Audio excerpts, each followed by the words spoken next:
Hello, everyone. Thank you for joining for another episode of the Plant Free MD podcast. I'm your host, Dr. Anthony Chafee, and today I have a very special guest, Miss Giselle Brown from Hanging with the Browns. Giselle, thank you so much for coming on. It was a pleasure to meet you on your live when you had me on as a guest, and it's great to have you on as my guest. So thank you for coming. Yes. I am super excited. And because I'm a chatter, that's why he's not here. He's like, no, you and Dr. Chafee have it this morning.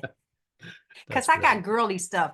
I will tell the audience, listen, I asked him prior to, Mm, like, where's the line? Because I have female questions and he's never been a girl. So let's yeah, see. that's that's okay. So, for people who haven't come across you before, can you tell us a bit about yourself and what you do with your channel? Oh, most definitely. So I tell people that my husband has a PhD from YouTube University. Mhm. So that means he supported everybody's channel. And then when we found out about the carnivore diet, it had to do with, and all this is on our channel. My husband was actually January of last year, he was on a walker, literally. Well, we're going to say it was a severe case of gout, but his uric acid wasn't really high. He couldn't walk. And I captured him going across on a walker. It was my mom's walker. And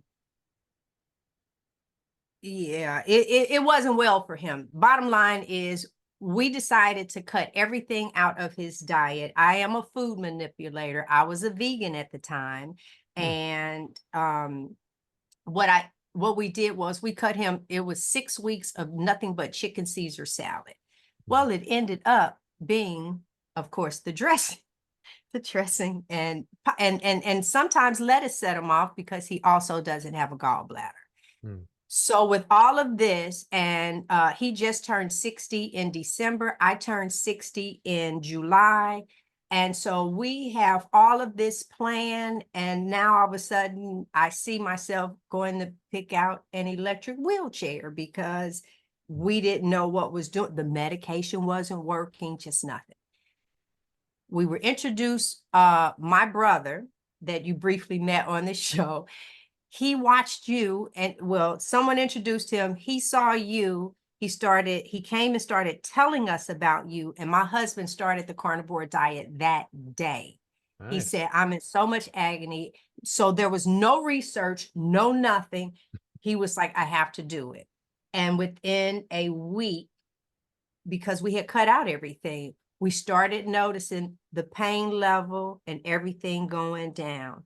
2 days after he started, I switched Mhm. because I saw happiness on his face. I saw where he felt like something great was coming from this, and I wasn't going to let him do it without me.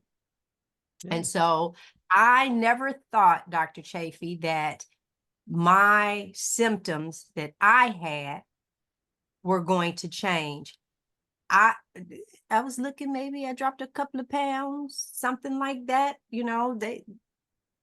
but everything turned around. Fibromyalgia. Oh my God. I had two bulging discs that they wanted to fuse my back on two separate occasions. That's how bad it was. There's no sit up and get out of bed. And if I rolled, I might fall on the floor. So I had to turn, and then I would push my way back, get my feet planted, and then that rise.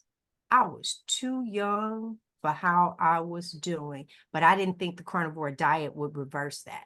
Oh, now I just turned my first cartwheel last week Yeah. because I said I was going to do it before 60. Well, I wanted to do it by my 60th birthday. Your girl turned a cartwheel, baby. Nice. I didn't know the carnivore diet was going to do that. Mhm. Yeah. That's fantastic. Hmm. Well, that's amazing. Yeah, and I mean, just having that amount of back pain, that amount of chronic pain, fibromyalgia, where you were on that amount of heavy opioids, Yep. that's obviously very difficult to come off. Most people don't come off; they just go on more and more and more. Fibromyalgia is one of those things that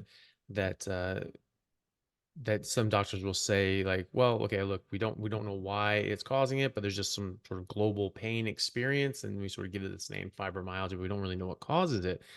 but it does seem to get better when you reduce inflammation and you reduce these things out of your diet, and then it helps the other sorts of pain, areas of pain in the body as well.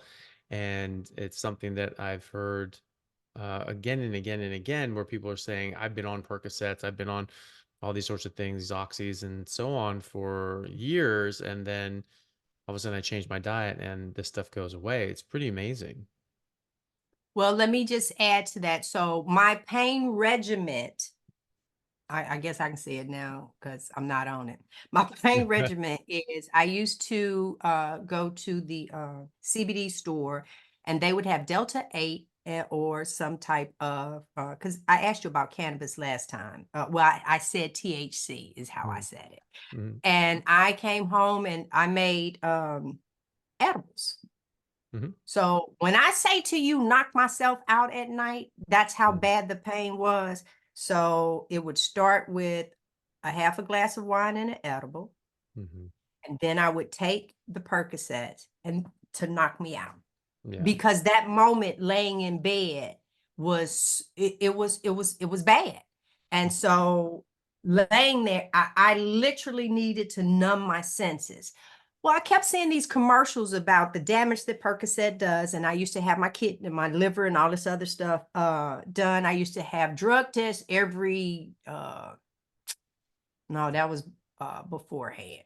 Because once I started the edibles, I could not do the two because they did drug test me. mm, Uh, and so I like that feeling either, going in, having to making, I guess that was their way of, making sure you didn't do other things. And I did.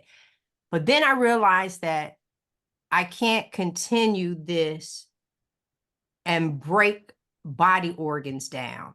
It took me 3 days to knock everything clean out.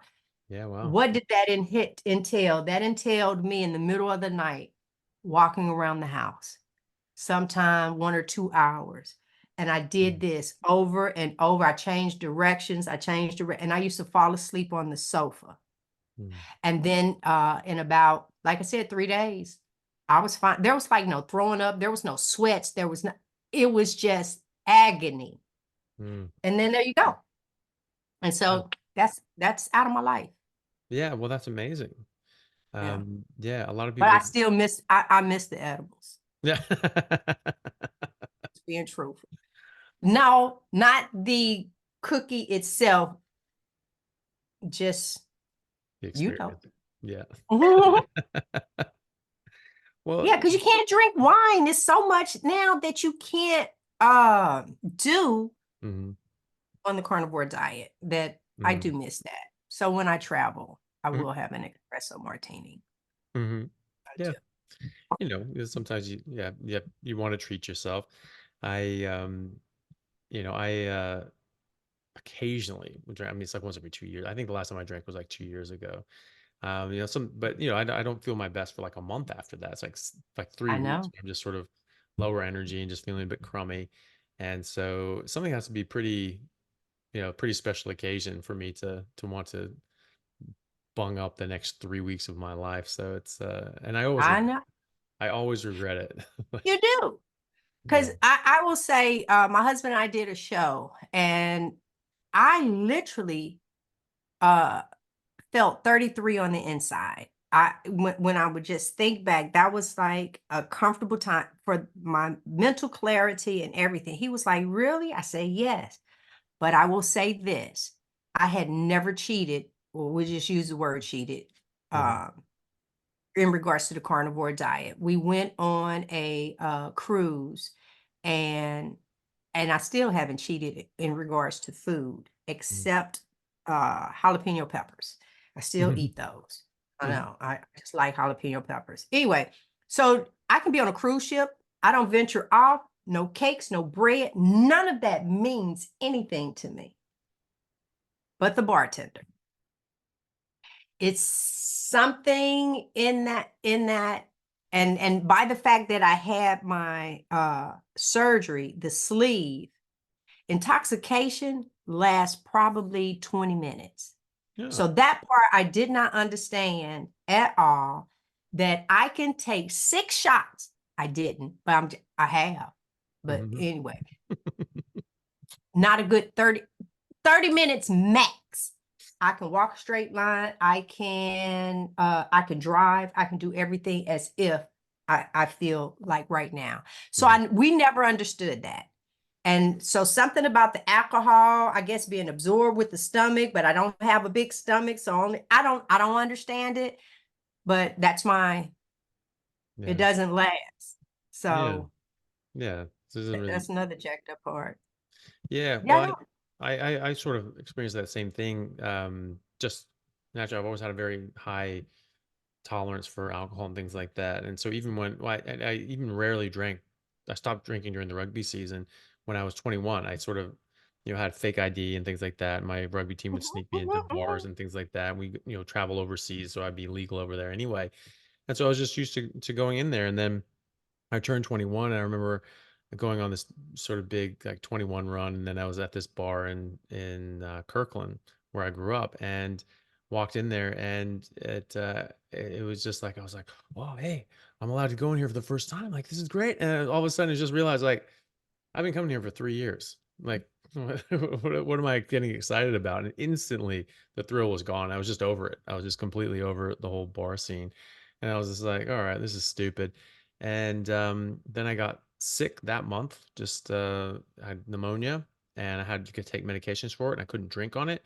And so it was like a month I couldn't drink. And I would very used to drinking after games. It was just like once a week, but I felt really weird at first, and then the next week not as weird. The week after that didn't feel weird at all, and then after that I'm like, I actually enjoy this more. I'm like sober. I'm able to talk to people. I can drive home. I'm not wasting a bunch of money, and I felt so much better, and my performance was so much better. It's like, yeah, I'm just not going Mhm. to do this anymore. So I just stopped during the Right. season. But then it was like 2 years later I drank again. It was 2 years before I drank again because I just sort of would play year round, and it would still take like 20 drinks to get me buzzed.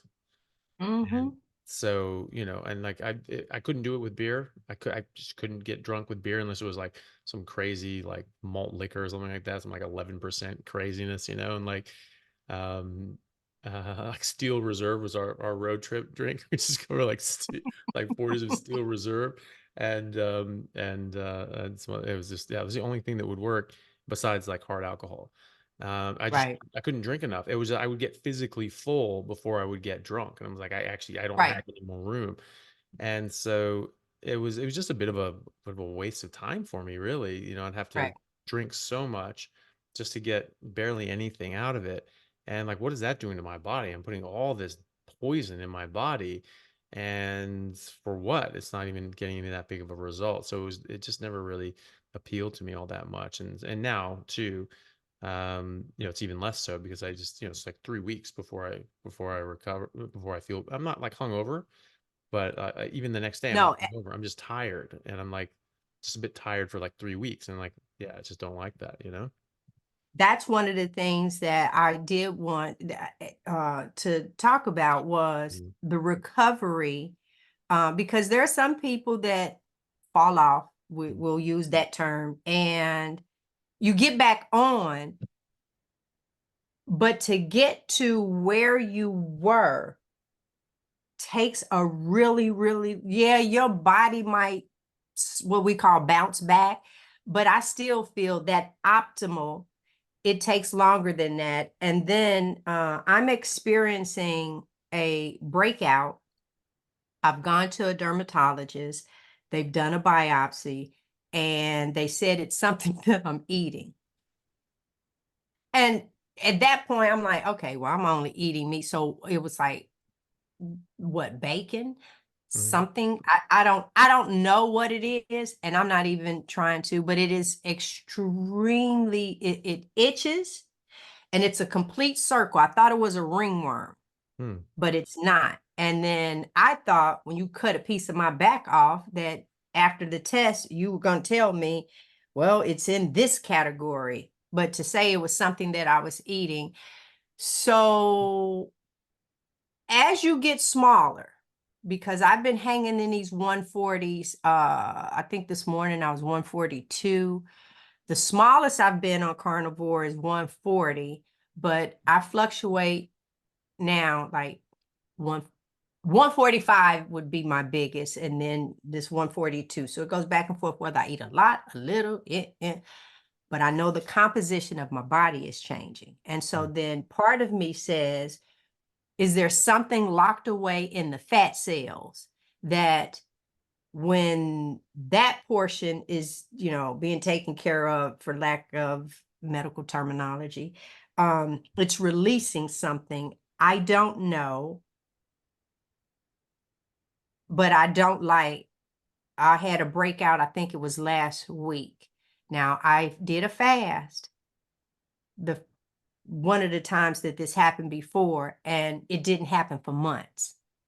And I said, okay, that's good. But a fast is really hard on my body mm, due to the stomach, due to the acid, due to how things so-called bounce back. But I'm willing to do it because I don't get hunger signals. That portion of my stomach was cut off. mm, So there's eh, there's not a growl. mm, Um, there'll be acid. That's what starts churning. The acid starts churning, and then that's where these pills come into play to calm it down because there's nothing in it. And then if I try to put something in it, then my burping, burp, gas, and it mm, doesn't matter what I put in it. Yeah. So I feel better if I do small meals and continue, but I have to remember to eat. mhm, So it's almost like set the clock, set your timer. It's like start preparing something because I don't take in enough food. I know mm, I don't take in enough food. I know I don't. You guys be mm, talking pounds and say, two burgers, one here, one there, and maybe, and even if I do an egg, I pour some of the white off. I might do 3 yolks and whatever white was left on the egg when I was doing it, that ends up being it. yeah. Yeah, that's not enough food. Yeah. Yeah. Well, yeah, we have that gastric sleep. I mean, just cuts off a big volume of the stomach, and so you're not going to be able to physically fit anymore. And then you cut off part of the stomach that actually produces a hormone called ghrelin, which is it's triggered by stretch receptors. So if your stomach is stretched out, it'll release leptin, which is just a tidy hormone, which actually mostly comes from your fat cells, and that sort of gives your brain like a running gas gauge on how much energy you have, and that's why you can sort of feel satiated, and your body knows, even though you don't have any food in your stomach, your brain's just like, yeah, we're fine, we've got all this energy available. But that ghrelin, when it's collapsed, then it's releasing ghrelin, and so that ghrelin is offset by the leptin. If you have more leptin than ghrelin, your brain just goes, yeah, we're fine, okay, it's not a big deal. But then that leptin starts coming down a bit, and your brain goes, oh wait, no, ghrelin's up, leptin's down, we got to eat. Which is a major reason why eating carbohydrates makes you overeat, is because insulin blocks leptin.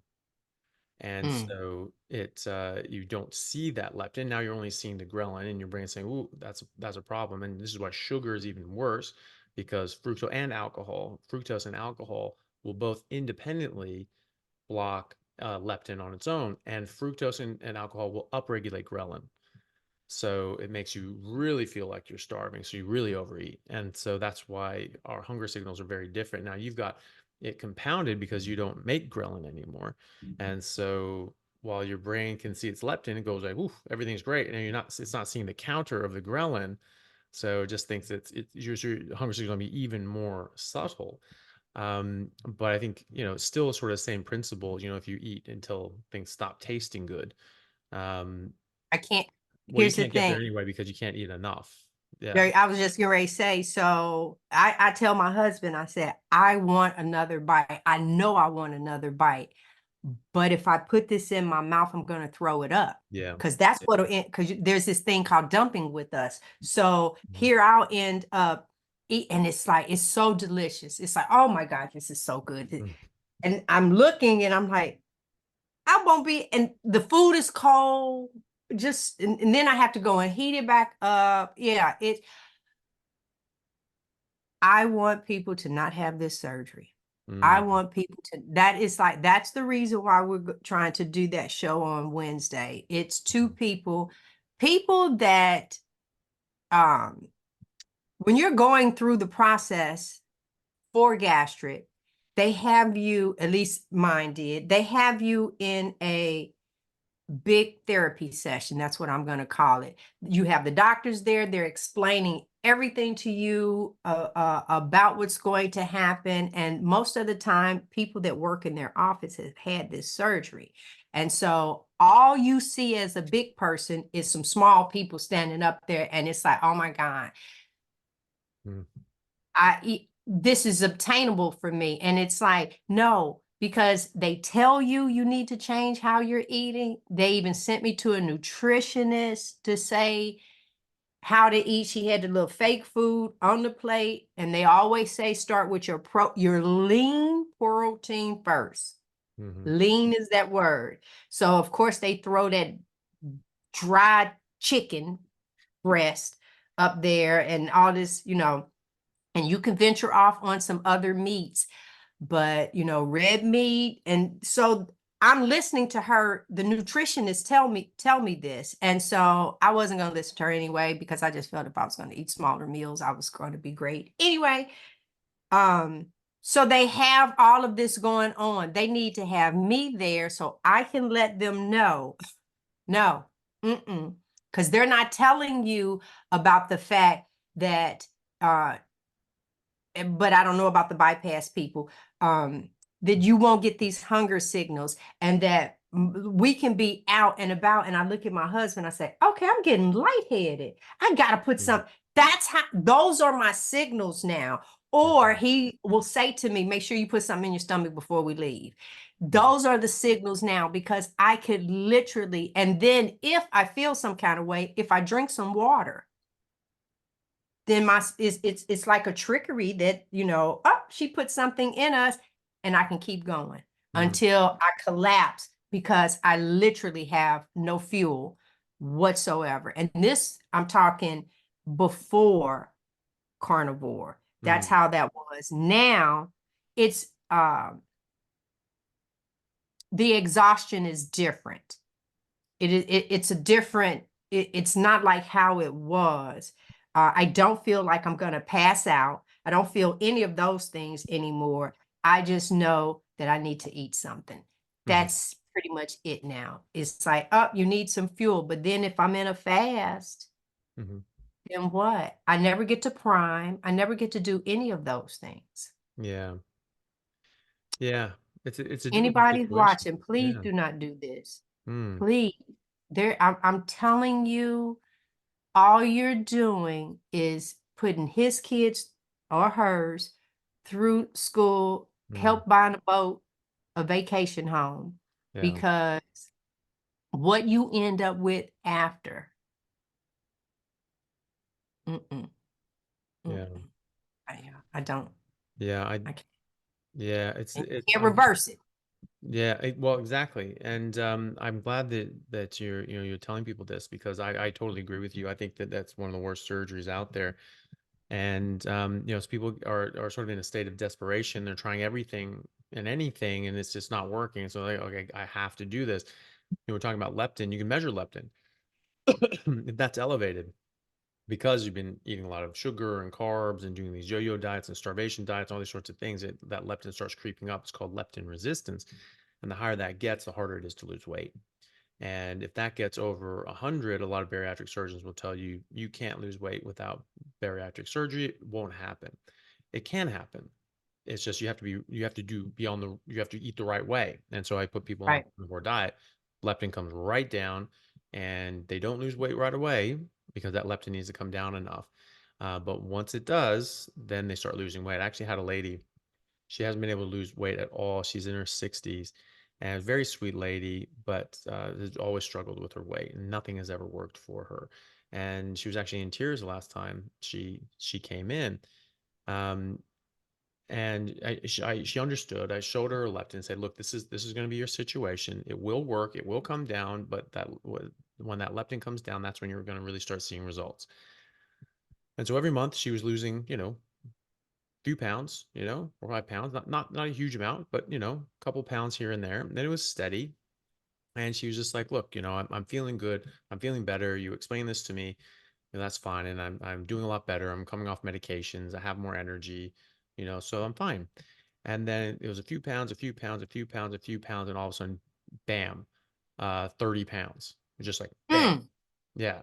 And she just was just beaming, and she felt so much better. She was in tears because she's like, nothing else has ever worked for me. Nothing else has ever worked. And I thought it was never going to go away. And so she was very, very happy. So now so now she's in that stage where she's starting to lose significant amount of weight. that's remarkable. The smallest I got, well, the largest I was 260. Mm, And the right. yeah. Yeah, I know. You just really Yeah. What's, you could just about imagine.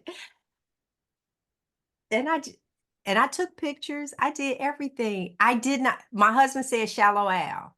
That when I looked inside of the mirror, I didn't see what everybody else saw. I am not kidding. I might, yeah, no, I didn't.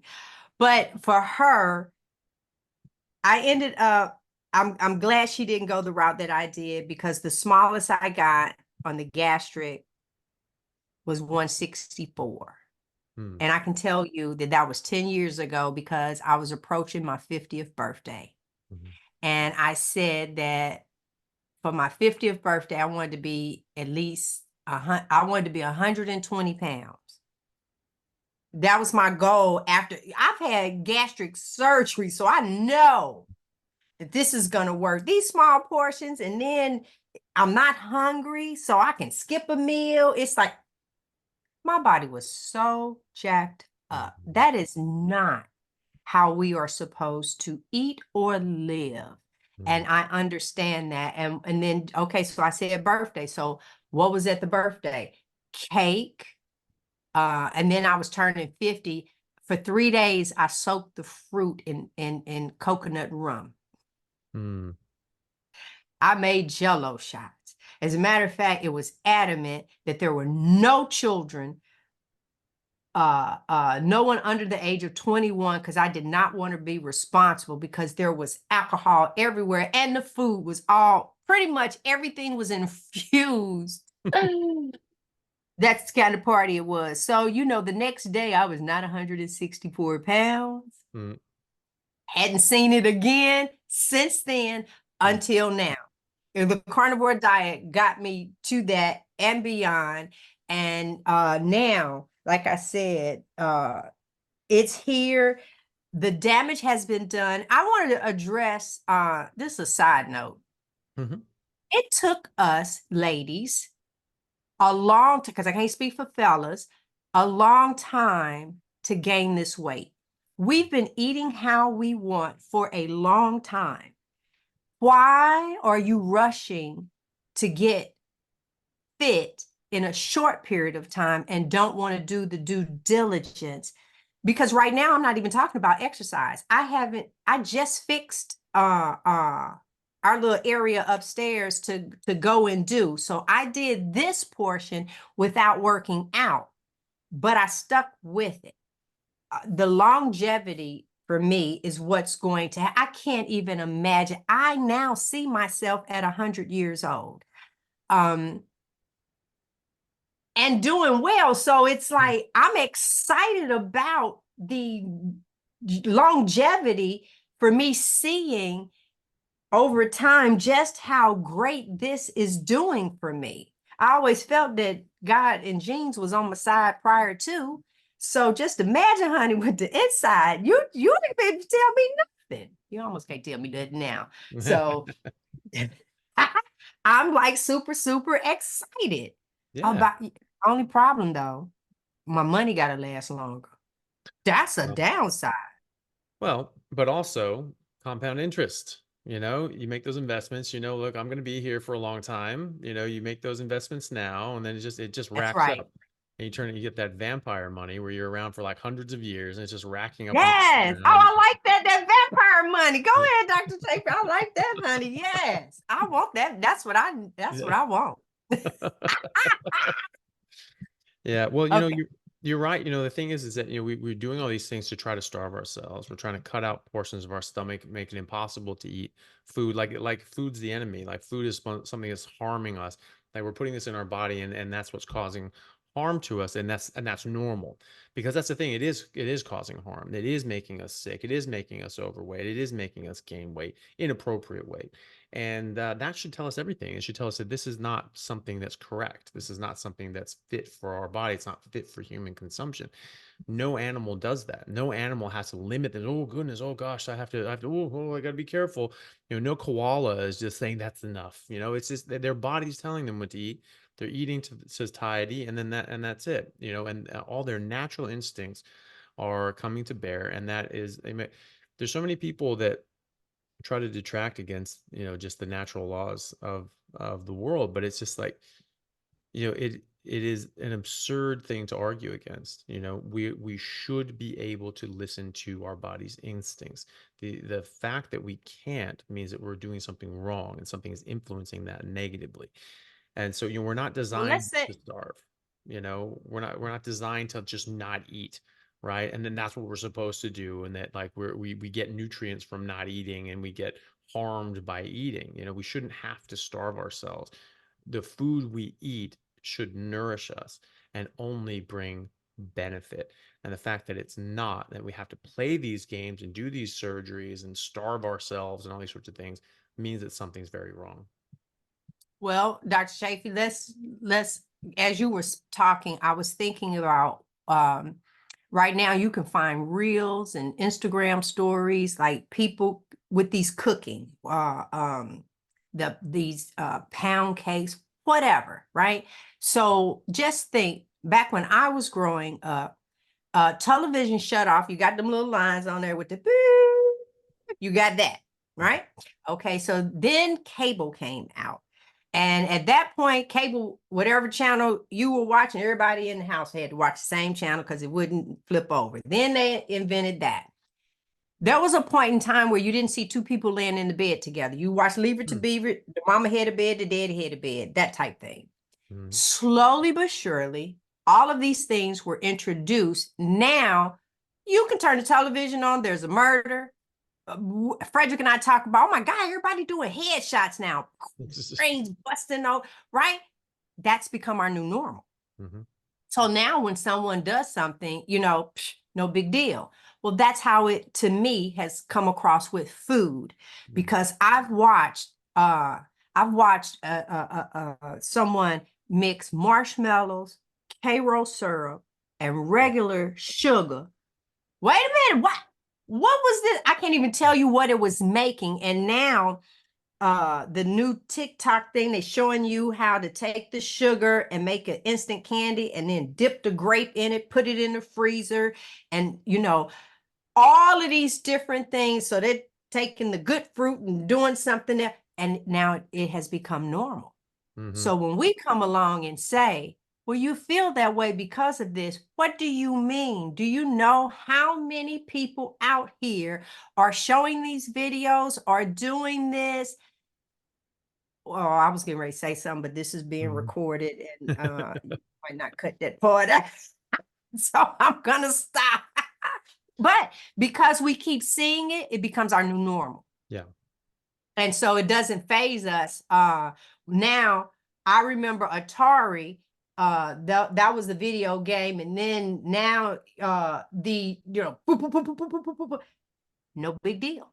Mhm. That's what we watch, and it becomes part of our normal. Then you have this group of people coming out to say, listen, don't eat any of that. But all of these people are eating that.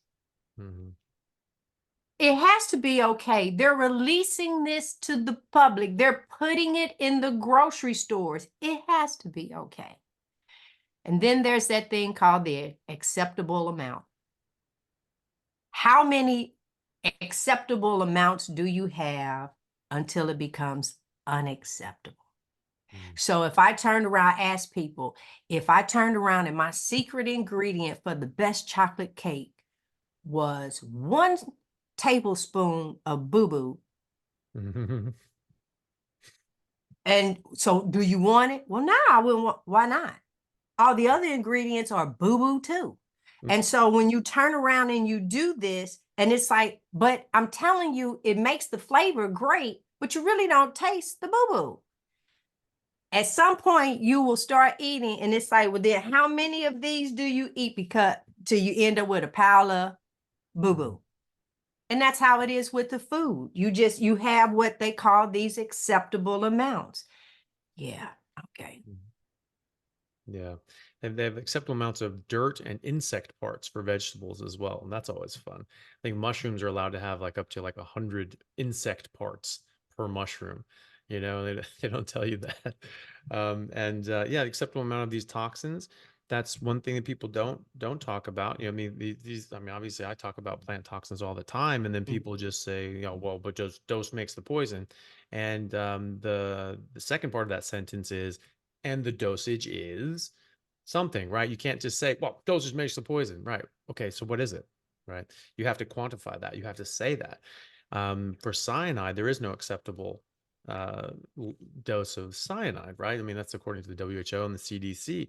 I tried to see somewhere. So I was speaking to someone and they said that they had found a reference from the WHO that it was like 10 milligrams a day was like the maximum safe upper limit.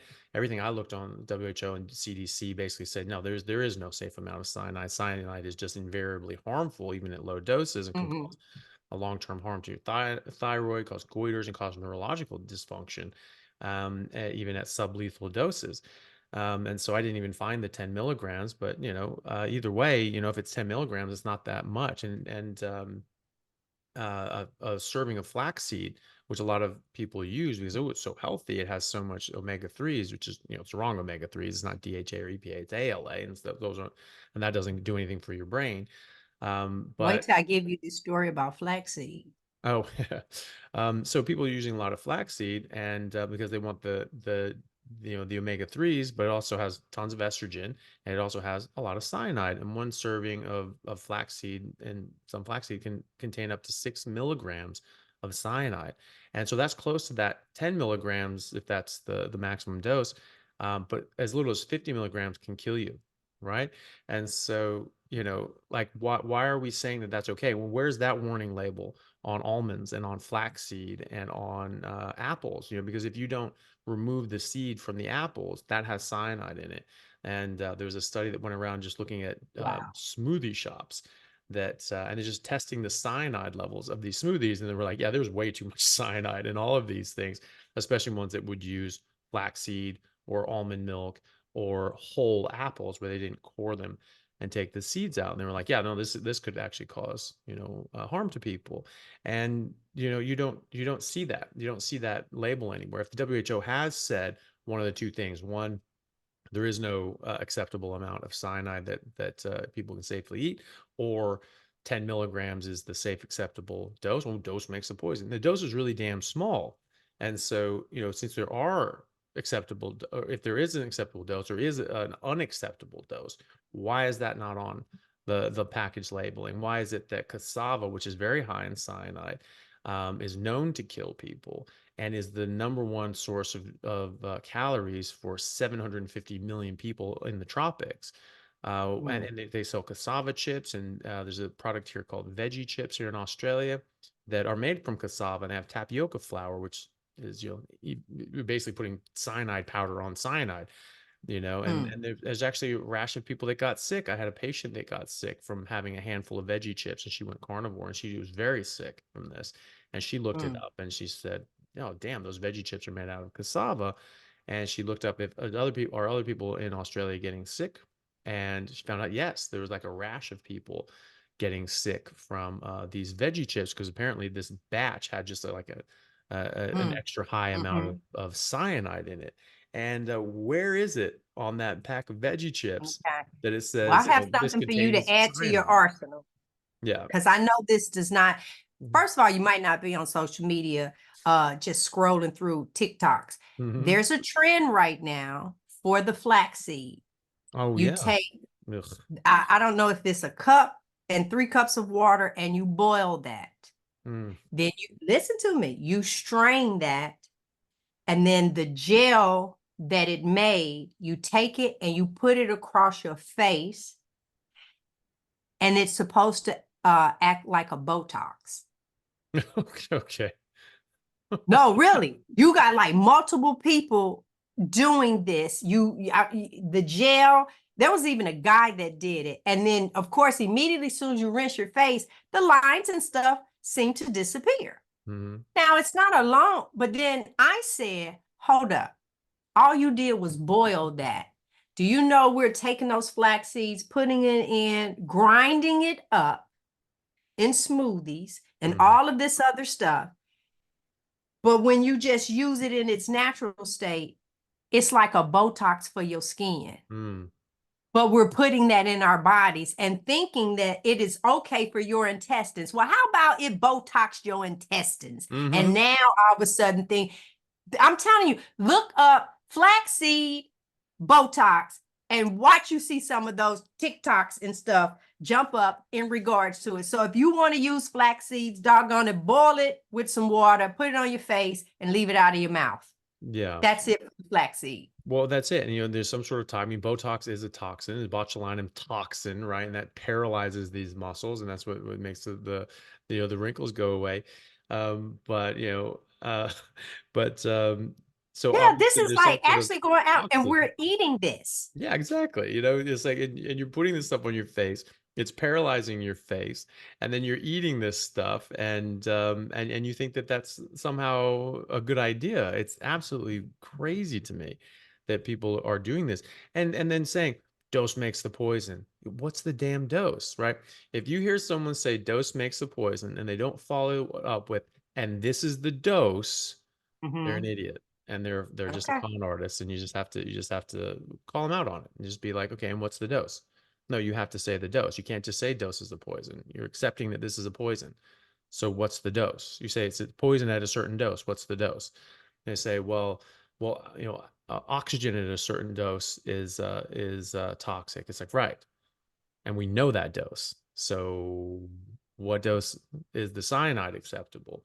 What dose are Right. isothiocyanates acceptable? What dose is oxalates acceptable, and so on? You have to say that.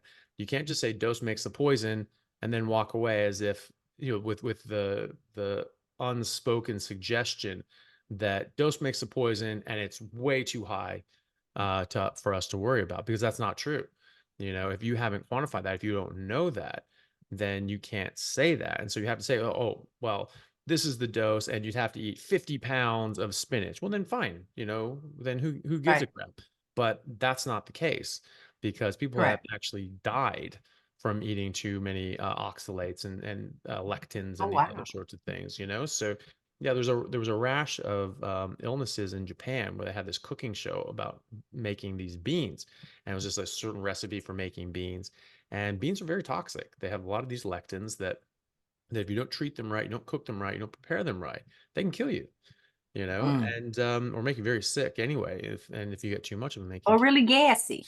Oh, and yeah, exactly. And so they had this cooking show, and a lot of people tried to follow the recipe, and a lot of people did it wrong, and thousands of people got sick, and hundreds of people Mhm. had to go to the hospital because they got so sick. And people have it's in the published literature that people have died from acute oxalate poisoning. Liam Hemsworth, the actor, put himself in the hospital with an acute oxalate poisoning from having spinach smoothies every morning for 3 weeks. And Hmm. he had massive kidney stones and was very, very sick. And that's because he was just eating too much spinach. So we know the doses for some of these things, and they don't say that, you And know? I used to blow mine up with spinach. But listen, Yeah, of can I switch up a little bit? Can we course. talk about sex? Sure. Okay.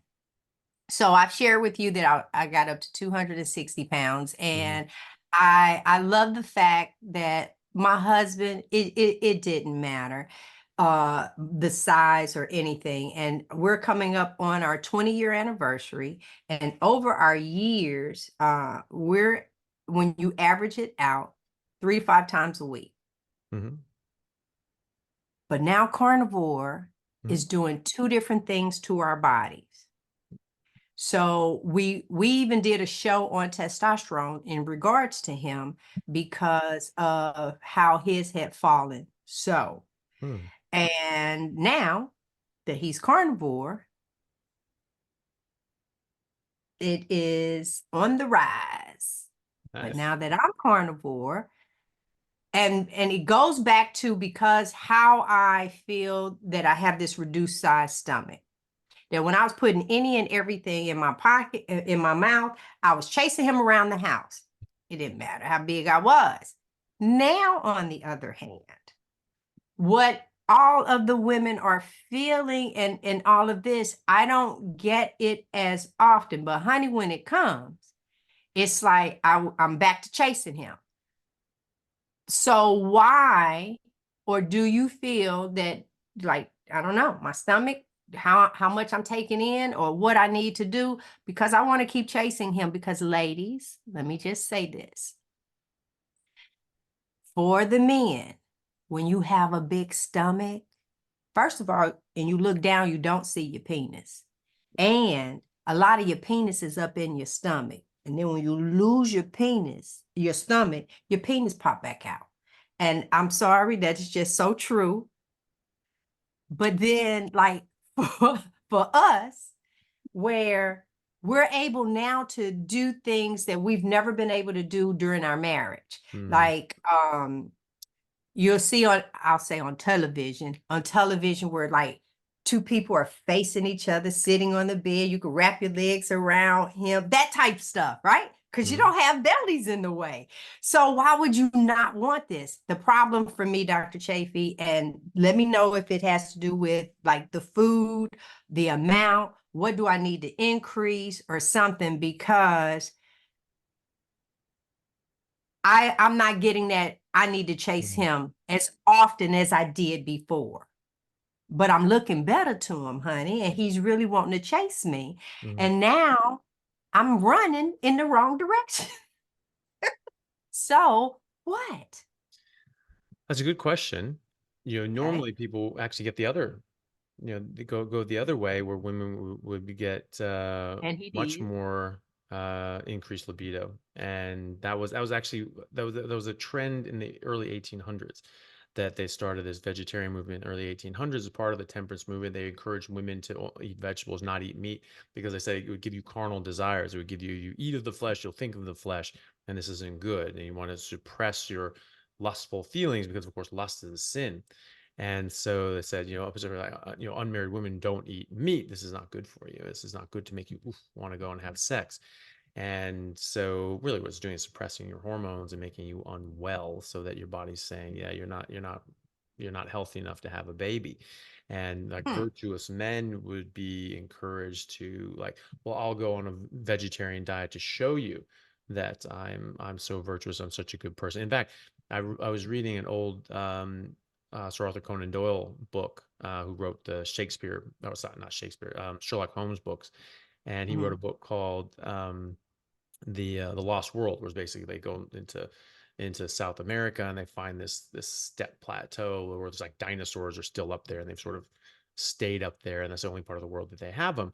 And that was one of the things they were talking in the beginning of it. This guy was courting this woman and she wasn't really interested. He's like, well, what should I do? I can do this, I can do this, and I'll go vegetarian and show you all these sorts of things. So it was like it was part of the culture there, as you show that you had true pure intentions, that you would go vegetarian to show that you suppress your lustful feelings and all these sorts of things. So it's interesting that that happened because it's normally the other way around, and people get much more interested in sex because their bodies are telling them, oh, yep, you're ready to go, get going. And so it could be that this is just a bit of a timing issue. If you get to a point where your hormones are just going to naturally subside anyway, it could No, happen no, again. no, no, No. I'm too young for that. So I Okay. just want to, is it possible because of the amount that I'm eating that Mm. I really, really need to eat more in regards to, and then two, that he's 60, but he lasts so much longer now. Mm. That might be brought up. It's like, wait a minute, that's gonna be a whole workout.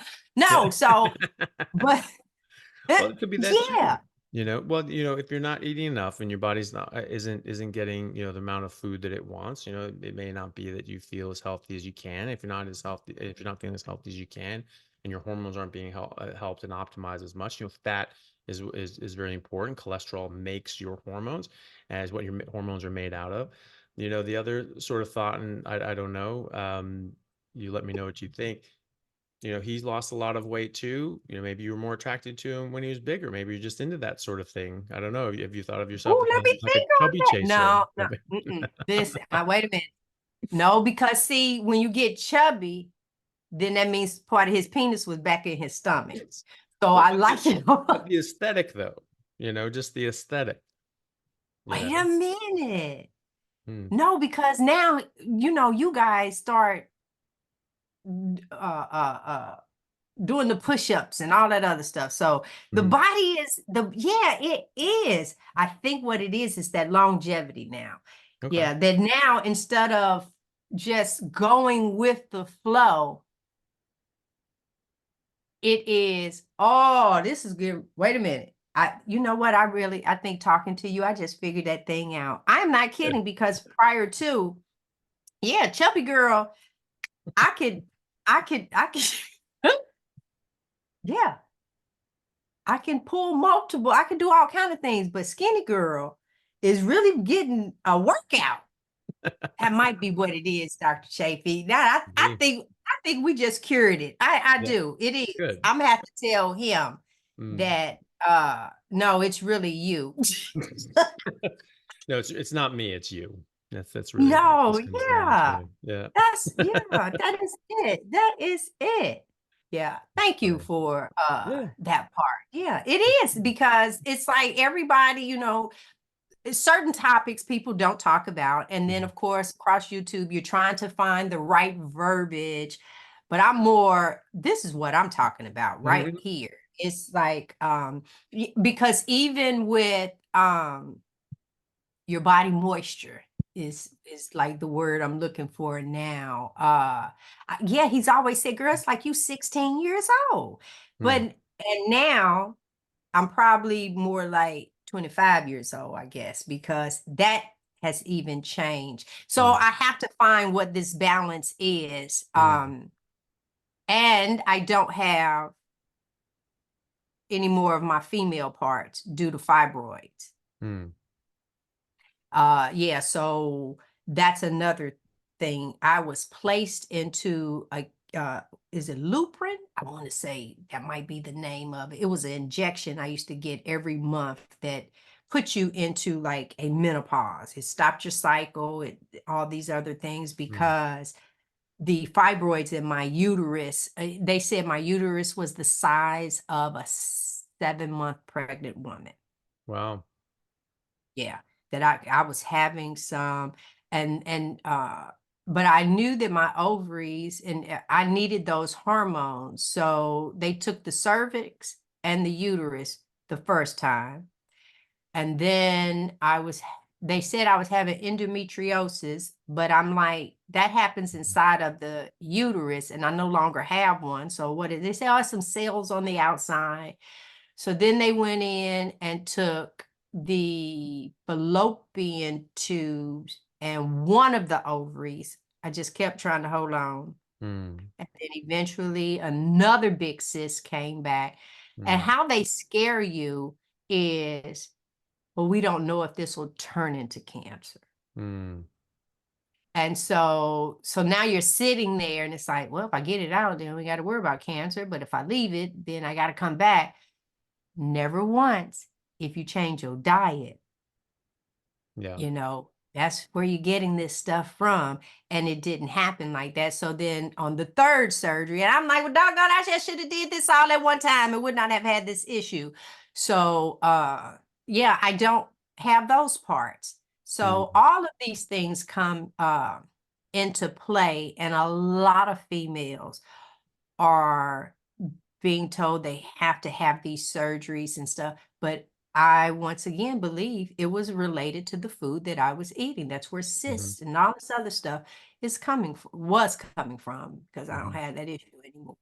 Yeah, well, I mean, that's the thing, fibroids are strongly associated with insulin resistance, and people going on ketogenic diets can actually shrink their fibroids and reverse them. PCOS, polycystic ovarian syndrome, is different causes of ovarian cysts, but this is just an issue that can also come across from insulin resistance. It can also disrupt the hormones in women as well dramatically. So women make testosterone first, and then gets converted into estrogen in the ovaries, and high insulin blocks the conversion of testosterone into estrogen. So you get too much testosterone, not enough estrogen, and obviously this will affect fertility. This will affect how your ovaries function. You can get polycystic ovarian. So if I no longer have those body parts, Mhm. what's going on with me then? Is that why Are both your ovaries gone now at gone? this point? Yeah. Do you take HRT, a hormonal replacement, or anything like that? Yeah. Mm-mm. Well, your adrenals I still make used to hormones. have hot flashes, and then they gave me this patch. Hmm. Because I had never experienced those. They gave me a patch, and weaned off the patch, and I don't have since I've been carnivore, which is 300 and not quite a year yet. I think May 26 will be a year for Hmm. us. And uh yeah, since then I have not had like hot flashes to that, Hmm. throwing the covers off and all this other stuff. So, and yeah, Yeah. but do you think that? Yeah, the Yeah. more we talk, we're coming up. I need, at the end of this, I need to go out there and chase him. Yeah. Now, that Yeah. make y'all feel good. So Yeah. we got to figure this out. Need a burger Yeah. and drink and eat a stick of butter and go chase him.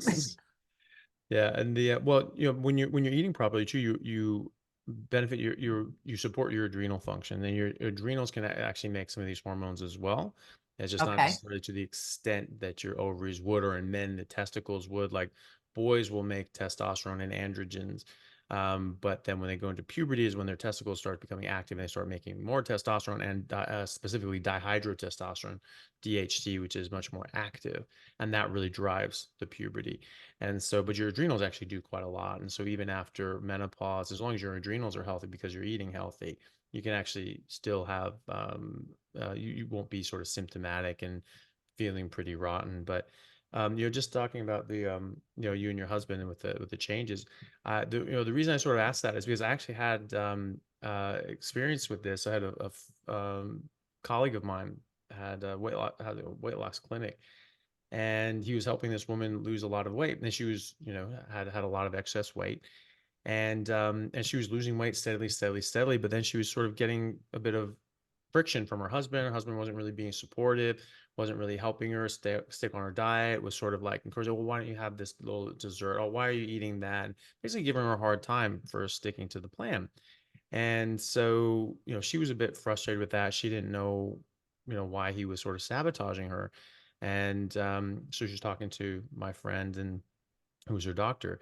And he said, okay, well, let's get him in here and let's all talk about it. And he reluctantly came in. They sort of coaxed him in. And what it turned out to be was that when she was at a certain weight, she had these little rolls sort of at her back right here that he really liked to play with while they were being intimate. And he just like really liked that. And when she got too skinny, they went away, and it really bothered him, and it really sort of turned him off. And so that was it. That was why. And so he was really into that. He was very sexually attracted to her bigger body.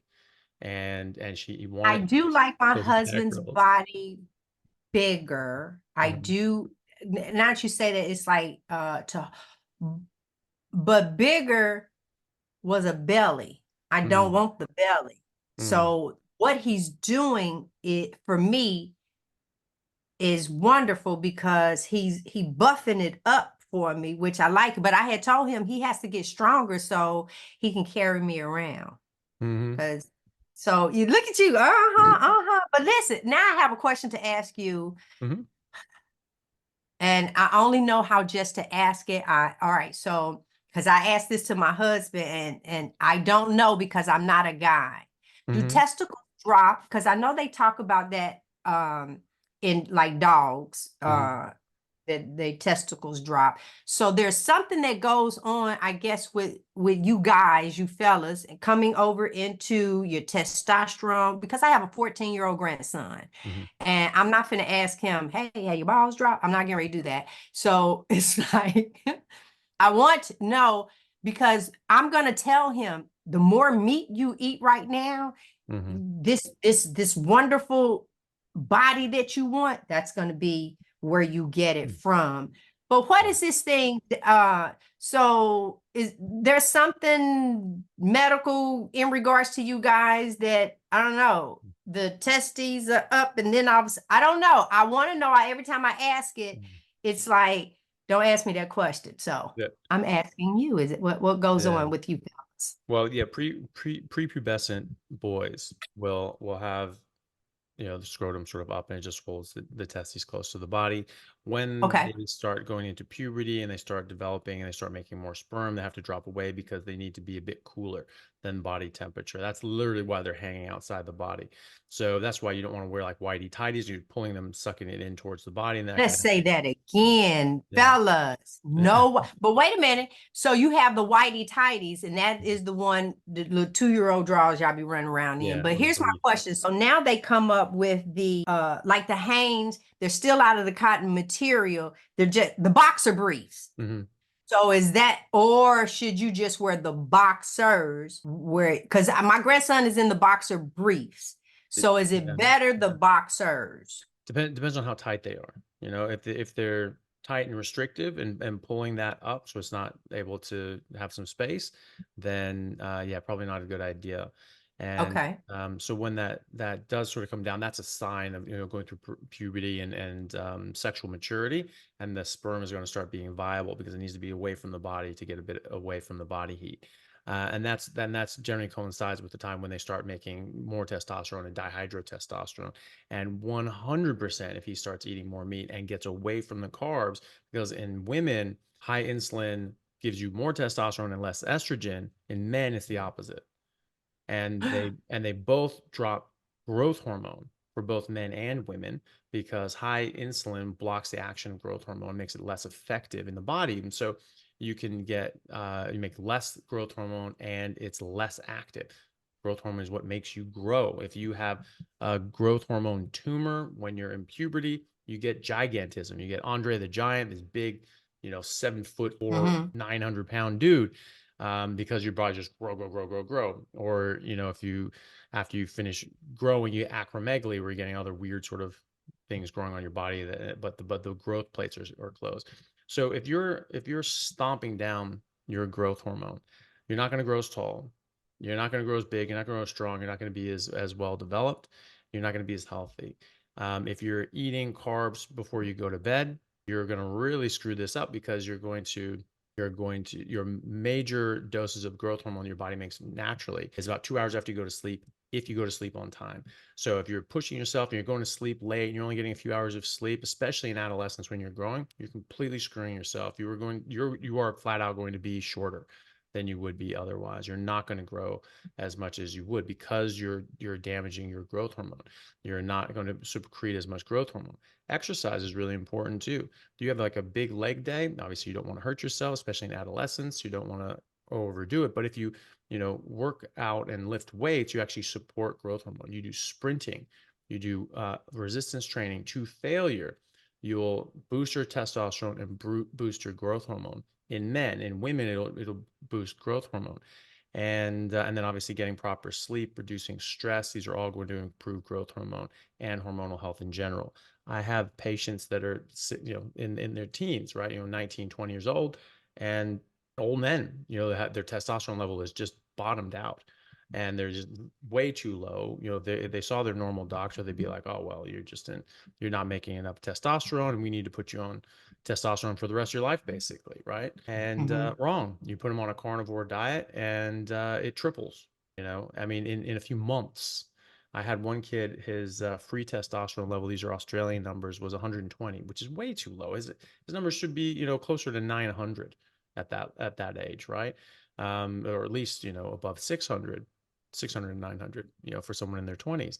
And a teenager, would be even higher. So this kid was 19, it was 120, right? That's wrong. That his body's not developing properly with a testosterone level at that level. And so I just put him on a carnivore diet. 2 months, it was up above 400. So it tripled Mm-hmm. in 2 months, and it's still going up, right? So that was that Mm-hmm. initial boost. So I mean, it's completely rearranged this kid's entire future because he's going to, and he was, Okay. shorter stature, wasn't he was skinny, shorter guy. Now he's actually, if his growth plates are still open, which they may be at 19, he may actually start growing and grow taller and taller and actually get a lot more bang for his buck. But yeah, absolutely, 14-year-old kid, he's got tons of growing to do. He's got tons of development to do. So if he just goes carnivore, he's going to be taller, his brain's going to be bigger, he's going to be smarter, he's going to be more athletic, he's going to be more neurologically developed, he's going to be more physically developed and muscularly developed. He'll have a massive advantage over every single one of his peers. He gets proper sleep. He's like prioritizes sleep, getting at least 8 hours of sleep a night, sleeping until he wakes up, not having to wake up with an alarm. So going to bed early enough, and cutting out all carbs and sugar and all that sort of crap. Alcohol, obviously, probably, hopefully not drinking at 14, but cuts out all that stuff. I was, but it's just but not often. But that's when I first got drunk, was I was 14, and hopefully he's not, though. And if he cuts all that stuff out, I mean, he's gonna absolutely catapult his development, and as an athlete, he is going to absolutely springboard over all of his peers. And Mm. I mean, this is so. I mean, think about that. You have these people, like people I've worked with and I've had on my podcast. This guy like Ryan Talbot, who's an NCAA Division I scholarship track star at Michigan State, right? And he runs the decathlon. He switched to carnivore. He wasn't feeling good. They did a bunch of blood tests. They said, yeah, everything's fine. He said, yeah, well, I don't feel fine. So, something's wrong and you're just not seeing it. He found carnivore. He started going on it. He asked me sort of how to help him get going with it, so I did. And I had him on the podcast twice. You should show your grandson these. Ryan Talbot, Mm-hmm. two of these things. He Talbot, and he had just switched to the decathlon, and his performance just went crazy on the carnivore diet. And he's in his second decathlon ever.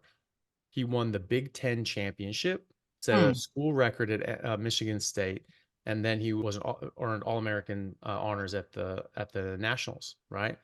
And the next year he was doing even better. He ended up getting second in the Big Ten that year, and he got All American again.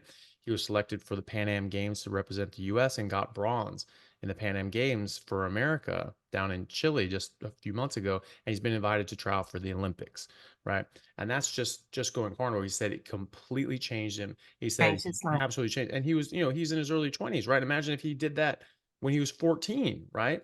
And he's saying that as a fully grown adult, right, that this turned him into the athlete that he had always wanted to become. And his testosterone, as Mm. already a D1 scholarship athlete, was 760.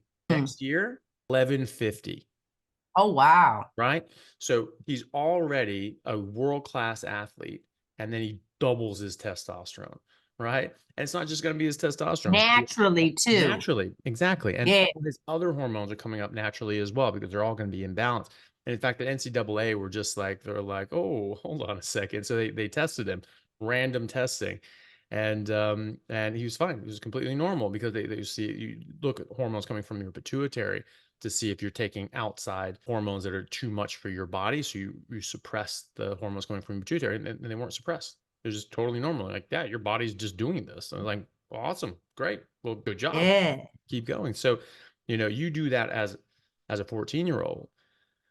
Not only will you get those massive increases, I mean, you can, double your testosterone, triple your testosterone, but also your growth hormone, and also all these other things that are going to improve your body, improve your outcome, improve the outcome of your performance right now. But it's also going to change his development. He's going to be taller. He's going to be stronger. He's going to be more muscular. He's going to be more neurologically intact. He's going to be faster. He's going to be more agile. He's going to be able to, he's just going to be more athletic in general.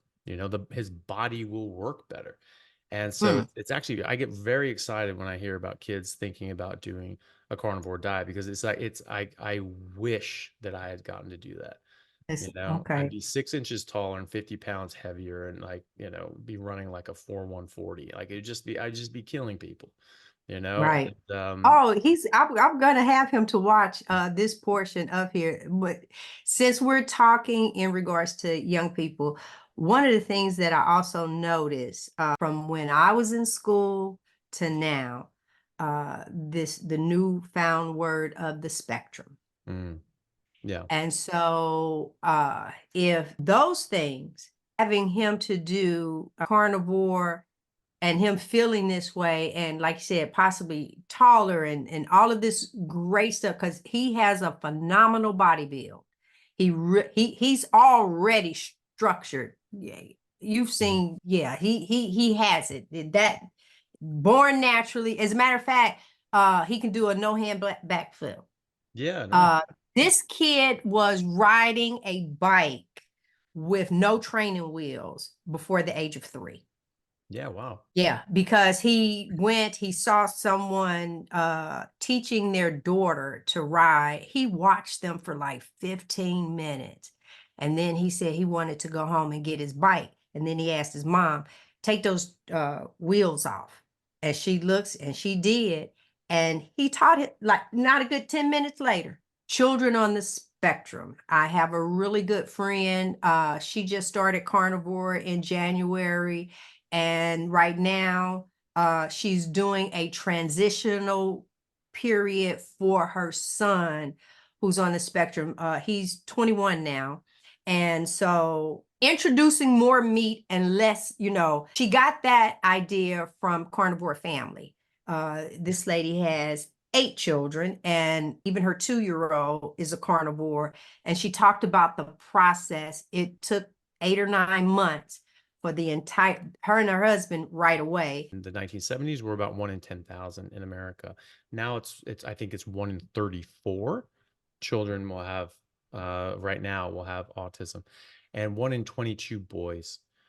I mean, what in God's name is that? That's 5% of humanity is going to now have autism in this next generation. That's the numbers that are coming out now.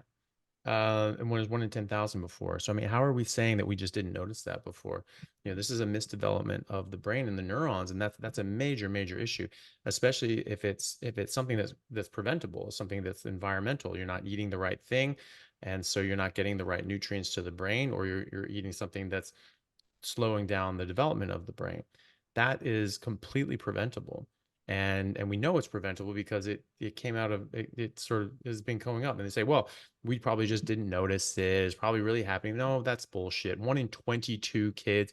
That means that all of us in our classrooms, would have one out of all those, generally around 20, 25 kids in a classroom. One of those kids would have been severely autistic, and the thing is, it's not like, oh, it's just a bit, it's just a touch. No, this is actually severely affecting people. And so, it was, we had those, the special education classes, when I was in school. I'm sure when you were there as Mhm. well. I mean, at my school with 1,600 people, there were like maybe 10 kids in the special education class. So, that doesn't meet that statistic right there. So It was less than that when I was in school. yeah, I bet. Absolutely. And so, this is unfortunately, it's a misdevelopment of the brain and misdevelopment of the neurons that's strongly associated with nutrition. I found when I was looking at these sorts of things, and I was asking, and I sort of thought about this, like, oh, hold on a second, is autism part of this? Is this part of these health issues that are coming about from eating the wrong thing? And I looked at it, and the rates of autism started going up at the exact same time that the obesity and heart disease and cancer and diabetes and autism, Alzheimer's and autoimmune issues all started going up. They all started going up at the exact same time, sort of, in the sort of the 80s, 90s, 2000s, just started going up, up, up, up, up, up, up, all of them at the same time. And they all started at the same time. They all started going up. And so you say, well, maybe we just didn't notice that. But they said that in the 90s. Oh, maybe it's just, underdiagnosed. Okay, well, now you're paying attention, right? So what about in the 2000s? Why did it go up? What about the 2010s? Why did it go up again? And now the 2020s, it's even higher. So we haven't been paying attention this whole time, even though we used that excuse back in the 90s. I don't think so. That's a complete cop out. And you're just making a cop out with children's brains and their development and their future. You're talking about a child that could grow up into be a completely self-sufficient, intelligent adult that can have their own family and their own life and lead a perfectly healthy and natural life, and you're taking that away from them. You're completely robbing them of that.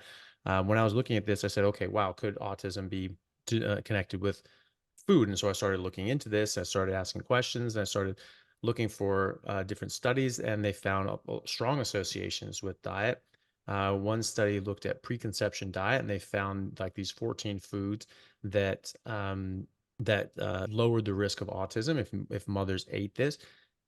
Every single one was was like red meat or a red meat sort of product, except one that's just broad category is fruits and vegetables, right? It's like, okay, well, that's healthy user bias. You're just eating sort of a more healthy, you're not eating as much processed junk food. All the other 13 was like red meat products, right? Women that had higher saturated fat intake during pregnancy had lower rates of children with autism. Women that had higher LDL and total cholesterol during pregnancy had lower rates of kids with autism. Women who breastfed versus formula bottle fed. It was specifically bottle fed, but people who bottle feed generally use formulas. Um, People that breastfed versus bottle fed had much lower rates of kids with autism. And so there were a lot of these associations, but then there were other ones that actually showed causative links between lack of certain nutrients that are only found in meat, such as carnitine, which is an amino acid that only exists in meat. This is a carnitine carnivore, right? So this is coming from meat, and does not exist in plants. You can't get it from that. And people say, oh well, but it's a non-essential amino acid. You make it. No, only 70% of people make a sufficient amount of carnitine. And so for a full 30%, nearly a third of humanity, it is an essential nutrient. It's essential to get that from your diet. And so if you're not getting it from meat, or you're not getting a sufficient supply and amount of it from meat because you're limiting meat because oh, meat's so bad, meat's so bad. No, it damn well isn't. It's first of all, it's what we're made out of, right? And second of all, it's what we have been eating since the dawn of humanity. Since human beings have been breathing air and drinking water, we've been eating meat as well. And we have not been eating plants up until very recently. And so, for fully one third of humanity, you have to eat meat to get enough carnitine. It is essential, and it's essential to the brain. It's essential to the neuronal development. You will not develop your neurons, your brain cells, your brain use a proper degree unless you get carnitine, and you will get autism, and this specific kind of autism, because you get a misdevelopment of the neurons and your brain doesn't work properly. And it has to do with the mitochondria. It has to do with the normal mitochondrial function in your whole body. But when it's in your brain, obviously you're going to get a dysfunction of that organ. It's just going to be very significant, which is autism to greater or lesser extents, depending on the deficiency of the amount of carnitine. So your mitochondria aren't working, which means your brain isn't working. Your brain isn't able to develop properly and get this form of autism. There are published papers and studies showing that a high fat, meat based ketogenic diet is an effective treatment and even cure for autism. You get it early enough. If the brain's still developing, you can actually undo a lot of this damage and misdevelopment. You'll actually start developing properly. But even as adults, it actually helps dramatically because now it's helping the mitochondria function better. If you're on a ketogenic diet for several months, then you'll end up having 4 times the number of mitochondria, and they're 4 times as effective. And that's in your brain now. Your brain's working better, and so even if there's a misdevelopment, the neurons that you have are now firing at optimal levels. Because we talked about insulin and how damaging that is when you get it out of balance. Because when you eat sugar, your insulin goes up. It's like, oh, okay, well that's fine. It brings your sugar down. Well, no, it's not fine because insulin affects over 100 different things in your body. And so if your insulin's out of 5, then it's affecting everything out of 5. You eat a bunch of sugar, goes up to 35, it's affecting everything at a 35. So that's out of balance. And then you start eating a lot of sugar, you start getting insulin resistance, and it starts going up to a 5 and an 8 and a 10 and a 14. And I had a gentleman that came in to my office 2 weeks ago, and he had a fasting insulin of 72. It should never be above 9. never be above 9, and his was 72, right? So, that's affecting everything at a 72, and then he eats and it goes up to 102. Like, who knows?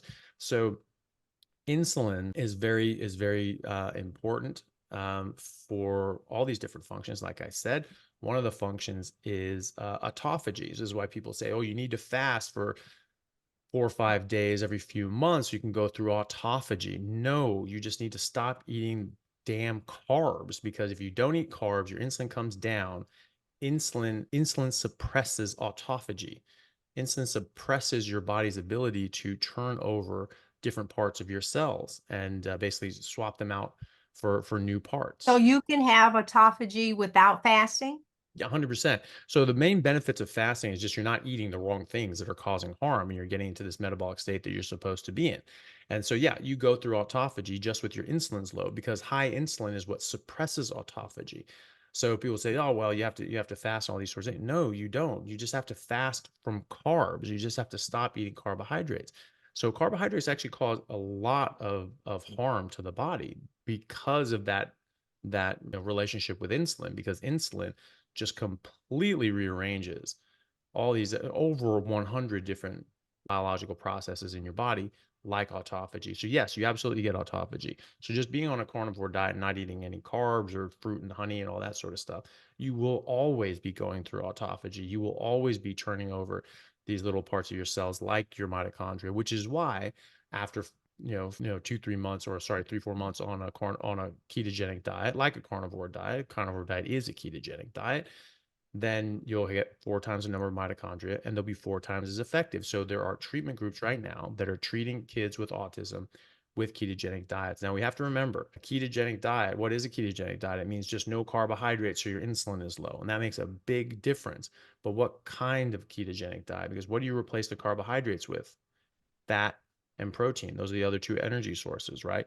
So where do you get that fat and protein? You could do it from plant foods, but it'd be very difficult to get enough energy, um, and also to get enough energy, but also to get enough nutrients, right? And so you don't. None of these studies looking at ketogenic diets use a vegetarian ketogenic diet, right? So the ketogenic diet that is used in these studies, and there are literally thousands of studies on ketogenic diets, are animal-based diets. So the ketogenic diet is the most rigorously studied diet on earth. It's the only study that's been studied with such rigor, with randomized controlled trials, with interventional trials, experimental data showing cause and effect relationships. And it's always been a high fat, meat based diet that has been shown to cause massive improvement in multiple different health outcomes, like autism. So you're not only in ketosis, you're not only lowering your insulin and able to turn over your mitochondria and make more mitochondria and get your brain to develop better and not suppress um, all these other sorts of mechanisms throughout the body, but you are also eating a lot of meat, and you're eating a lot of fat, and you're getting a lot of carnitine, and you're getting all these other nutrients that your body and your brain really need. So it's a massive improvement. It's something that I feel very strongly about, because this is something that doesn't need to exist, and these kids can be very functional. They just be completely normal, and some of them can be brilliant. I've seen this with people that have said that their kids were nonverbal autistics, but only when Mhm. eating carbohydrates. And so they go over to grandma and grandpa's house, and they sort of give them cookies and cakes and all that sort of stuff. It's always a treat to go to their house. But then they come back and they can't speak for 4 days.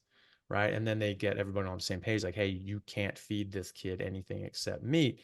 And now this kid has tested into the gifted program, right? And that's amazing. It's a complete turnaround. Someone who can't speak, can't function, can't talk, won't ever be able to leave the house, will be dependent their entire life, and now is in the gifted program and is going to have a very different life ahead of him. And that's absolutely amazing.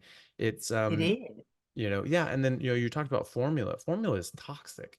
The stuff, it's first of all, it's legally required to have seed oils in it, right? Seed oils are absolutely toxic to the brain, right? And so in America, yeah, the formula, you look them up, they'll all have seed oils in it. They're apparently required to, which I think is just absolutely shocking.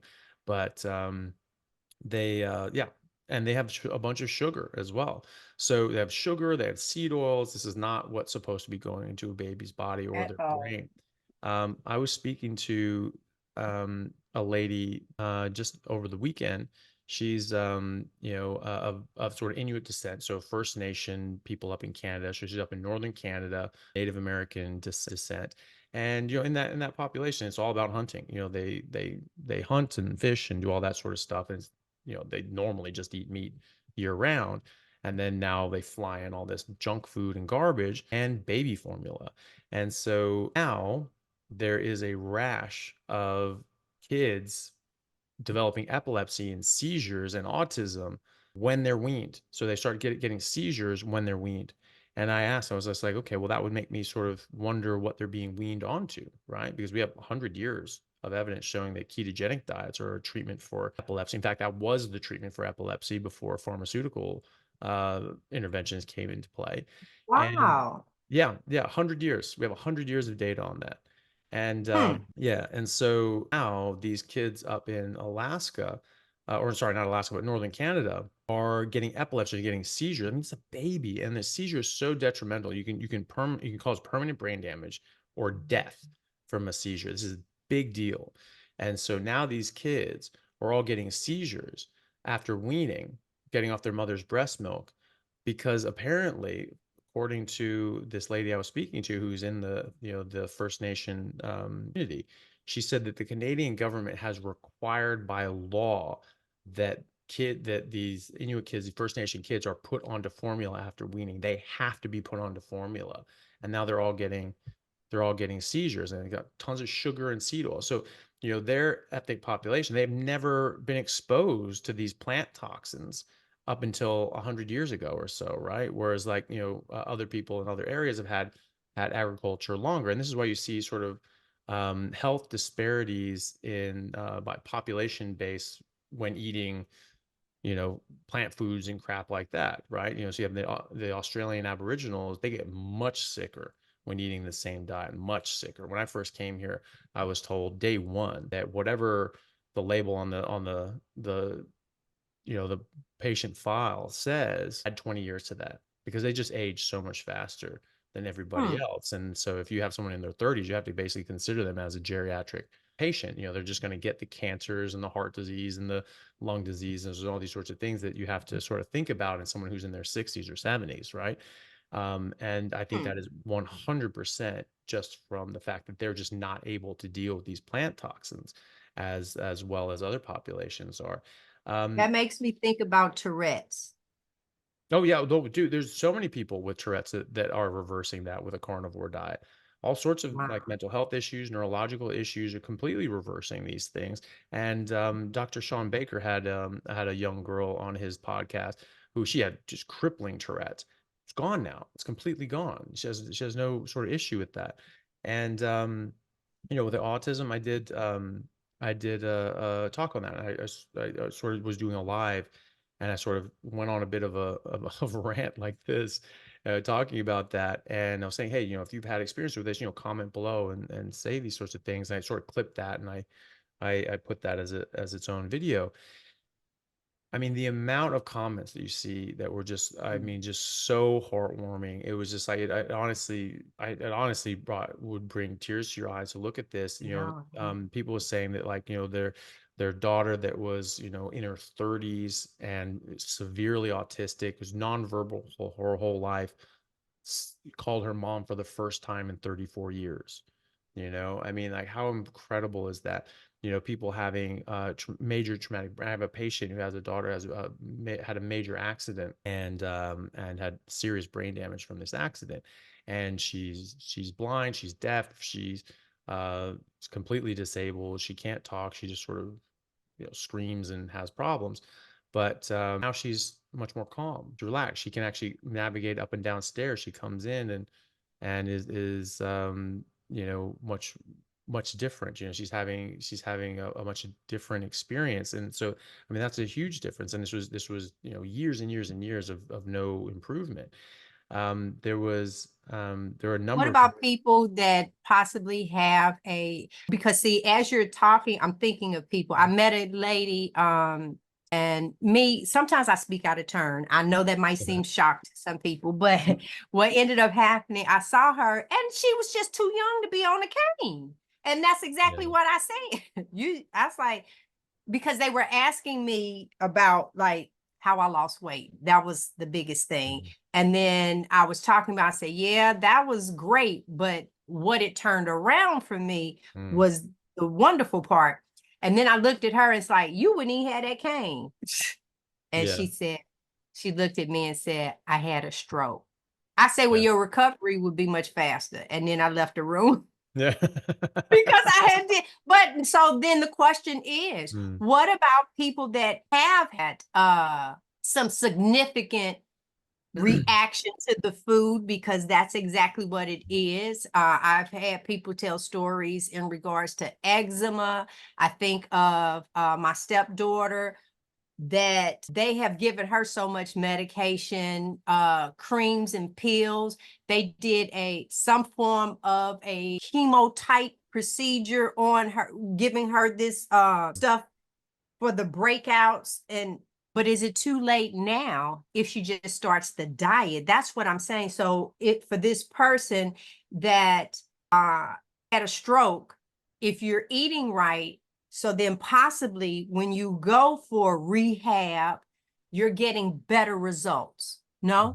Mhm. Oh yeah, no, 100%. We already have studies on this with ketogenic diets. And again, as like I said before, the ketogenic diets in these studies are meat-based, animal fat, animal-based diets. So it's carnivore diet with a side salad. So when everybody says, "Oh, you don't have any studies on carnivore," like, yeah, that's garbage. Of course we do.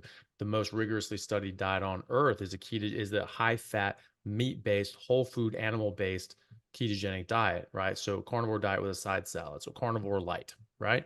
And so that's Right. the most rigorously studied diet on earth. It's one head to head with other diets such as the DASH diet and so on. And so there are already studies with traumatic brain injury showing that ketogenic diets vastly improve outcomes with concussions as well. So if you are in ketosis when you have a concussion, you will recover much better from it. It will completely reduce the neuroinflammation. You'll also get a lot more creatine from the meat that you're eating. There's a lot of creatine in red meat, especially. And that can absolutely help recover from brain injuries as well. They're actually starting to treat concussions and traumatic brain injuries with high doses of creatine, like 60 grams of creatine, which got quite a lot. Um, but you get a ton of this stuff. You get 5-10 grams of creatine if you're only eating red meat. So the amount of red meat I eat, I'm probably getting probably anywhere from 5 to 10 grams of creatine a day. I mean, this is what people load with. This is what they take as a supplement. So yeah, you absolutely do that. I had a guy on my podcast, Dave Mack, who had a stroke 30 years ago when he was 19. He's 48 at the time of the interview, and he was weak down one side, and he was limping, very weak, couldn't go up and down stairs safely. And he had done keto, he had done Atkins at different times, very stable weakness that hadn't changed anything. 2 months on a carnivore Mm. diet and he's walking normally. His wife said, like, "You're not limping. Like, what's going on?" He's like, "What, really? Like, film me." And so he's like, filmed him, and he's like just walking normal. He said now he can run up and down stairs. And the weakness on his right side, while it's not exactly equal to his Right, left right, side, right. it's so Mhm. much better. And you wouldn't notice it, right? So yeah, you can, I mean, it's not necessarily recover that lady's stroke, but he absolutely have amazing results with neurological issues. I see it with pain all the time, with radiculopathy, with pain shooting down the legs or the arms. Migraines. I mean, that's been in the literature for 100 years as well. That ketogenic diets help with migraines. But again, like with with the autism, I saw some amazing things. I had an interview with a guy named Jonathan Griffith, and he's a bodybuilder in the UK. Really nice guy, and the subject of autism came up, and he just said, "I actually have autism," and you would not have guessed this, right? I had no idea, and he said, he's like, yeah. And a year ago, before I started doing carnivore, I would not have been able to have the conversation we're having right now. I would not have been able to. So even as an adult, So is it at some point where you can say, I no longer I mean, how is it? Because like blood pressure, you take your blood pressure, you're not on any medicine, you now reversed it. You reverse type 2 diabetes. Type 1, I know I had a young lady that was working with me, her insulin dropped down like 20%. She didn't, I mean, to 20%. She didn't even, she said, I've never gone a day without having to give myself insulin, but my numbers were great. Mm, So I know there's a lot of things in regards to that. I mhm. forgot the question now. I got Yeah. so excited. Well, but the thing is that, it's certainly improved his symptoms, right? And so it's going to Right. improve the mitochondria, it's going to improve his neurons, it's going to improve the neuronal function. So he's not going to get back the development that he lost. His brain was developed enough that the mitochondria, now that they're working properly, he works properly, right? So Mm. it obviously would be better if you caught it early and you developed we all would have been better if we were doing this from birth. We all would have developed very differently. We all would have been much better off. But in that case, it makes a bigger difference. But there's some pretty amazing comments. So if people go and watch that clip that it's like 15 minutes long on autism, where I sort of go through a lot of this stuff.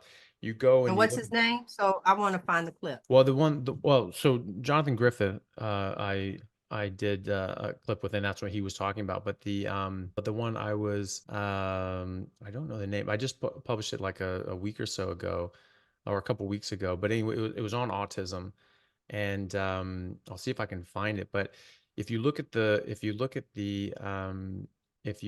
the comments, it's pretty remarkable what Oh, some of okay. these people would say. So I talk about the autism, and oh, there it is. So it's something like uh, eating this food could improve autism. That's the name of it. And it was published on March 3rd. And so, and then the thumbnail says like diet and autism spectrum disorder.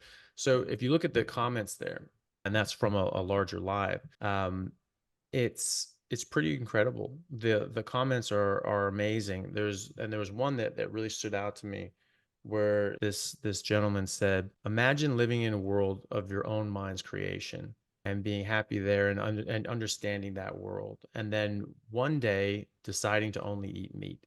Then after a while, you started to realize that the world that you had lived in and you had always known was not the real world, and the real world was very different, and you didn't have social skills, you didn't have personal skills, you didn't have those relationships developed, and you didn't have any job skills that could allow you to survive in that world." And he said, I don't have to imagine that. That's my reality. And I mean, you think about that. I mean, just think about how his brain must have worked, where he didn't really understand the world around him as it was. And all of a sudden his brain starts working, and the real world starts coalescing around him. I mean, that's the most remarkable recovery of neurological function that I've ever heard of in my entire life. Him describing that from the inside out is absolutely remarkable. It's scary though, because he was just like, this is scary for me. Now I'm in this real world, and like, what the hell am I supposed to do? I'm an adult now, and I haven't gone to school. I don't have any job skills. I don't have any interpersonal relationships. Like, what the hell do I do? But then you saw the comments on that comment, and it was, "Hey, I was where you were 3 years ago. It gets better. You're gonna be fine." And other people was like, "I've done this too. Like, it's okay. Just keep going." It was amazing. It was all these other people Yeah. that had gone through that as well, and encouraging this, like, "Look, it's okay. You'll learn this stuff. It's all right. It'll be That okay." had to be scary. Incredibly scary. Yeah, absolutely. But I mean, think of that recovery, what you could do as an Mm. adult. As a kid, I mean, that's just, I mean, there won't be any deficit, if you can hit it young enough as a kid. You can quite quite literally reverse all developmental issues, like they were never there, if you hit it young enough. Yeah, absolutely. So I feels like I'm interviewing you, but Mm, let me ask this because you make a lot of references to like medical journal. There was a study, there was mhm, so if this information is out there, help me understand when you go to the dialysis place or for chemo, and I know I can speak for chemo because we didn't find this diet in enough time, and my mother passed away a couple no, years ago. I'm sorry. But there they were giving her Ensure, Mhm, apple juice. If you were really good, you can get a Sprite. graham crackers, goldfish. And I know they do the same thing when you there for dialysis. Why? And what are the steps that someone has to do the same way that you're saying that one place, but this is to kill them. You have to give this baby formula with the seed oil and all this other stuff. How come no one is making this connection and banning those products in there? Do you know how many times I left with the vanilla insured, the plain Mhm. insured, that they ended up, because it was, they get it. They didn't mind giving it to me for free. So in my bag. And it's like, here I am with my mom, and I had to cry through this where I'm like, Ma, you have to eat something. Here, we'll just drink this. Yeah. And that's what they have us at home doing. Yeah. It's going to take somebody to sue them or something Mm. to expose this. So Yeah. how is it Well, that you know of these studies, and then someone opens up a dialysis or kidney place or whatever, and they get to just serve whatever they want to have? Who's overseeing that? Because we should mm. know better. Well, because there's no money behind a ketogenic diet. There's no product. Ensure is a product, and they can donate that, and they can donate money to these sorts of things, and they donate money to the product research. So you as a doctor, you learn in medical school, and a lot of that is dictated by the pharmaceutical companies. They dictate a lot of the curriculum, and then as a residency, same thing. You're actually a lot of that's being dictated by the pharmaceutical industry as well. And so that is, it's just you've got sort of that, that corporate capture. You've got this capture of the medical system already, but also then what do you get? Your continuing medical education. It's conferences that are sponsored by drug companies and food companies. You have the Diabetes Association funded by Coca-Cola and Pepsi and Kellogg's and Nestle and all these other garbage sort of companies. And that's what's giving them millions of dollars because it's just part of their marketing budget, right? And if they say that, oh yes, no, it's okay to have as much sugar as you want, you just need to have the right dose of insulin for a diabetic. That's what the American Diabetics Association says.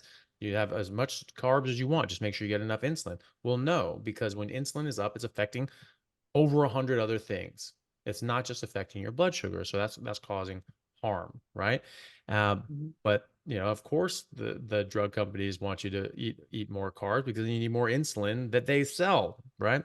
And so they have the drug reps. They have these multi-billion-dollar marketing budgets for drug reps and all these, and that's not even part of their marketing budget. That's what's part of their business model is these drug reps going to the hospital. And basically what you learn at these conferences that are funded by these drug cartels, and you have them at Tuesday afternoon. You get a catered lunch.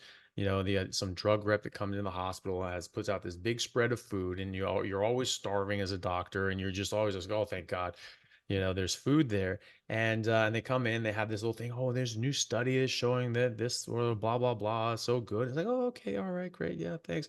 And that's all you're getting, and you're not getting the other side of it. So it's product placement, and so there's no multi-billion-dollar marketing budget behind a ketogenic diet. It just works. It's just something that people that are studying independently, and so the people aren't spending millions of dollars, billions of dollars getting this to the doctors, but the pharmaceutical companies and the food companies are spending billions of dollars getting this to the doctor because that's part of their sales force. That's part of their sales technique is to get this in front of doctors. So this is something that we have to do ourselves.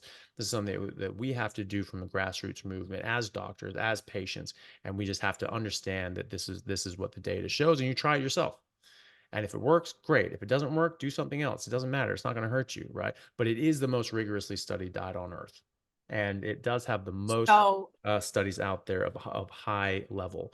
And so, the data is there and it is going to work for you if you eat a biologically appropriate diet, your body is going to improve. You are going to improve your health. It is just that simple.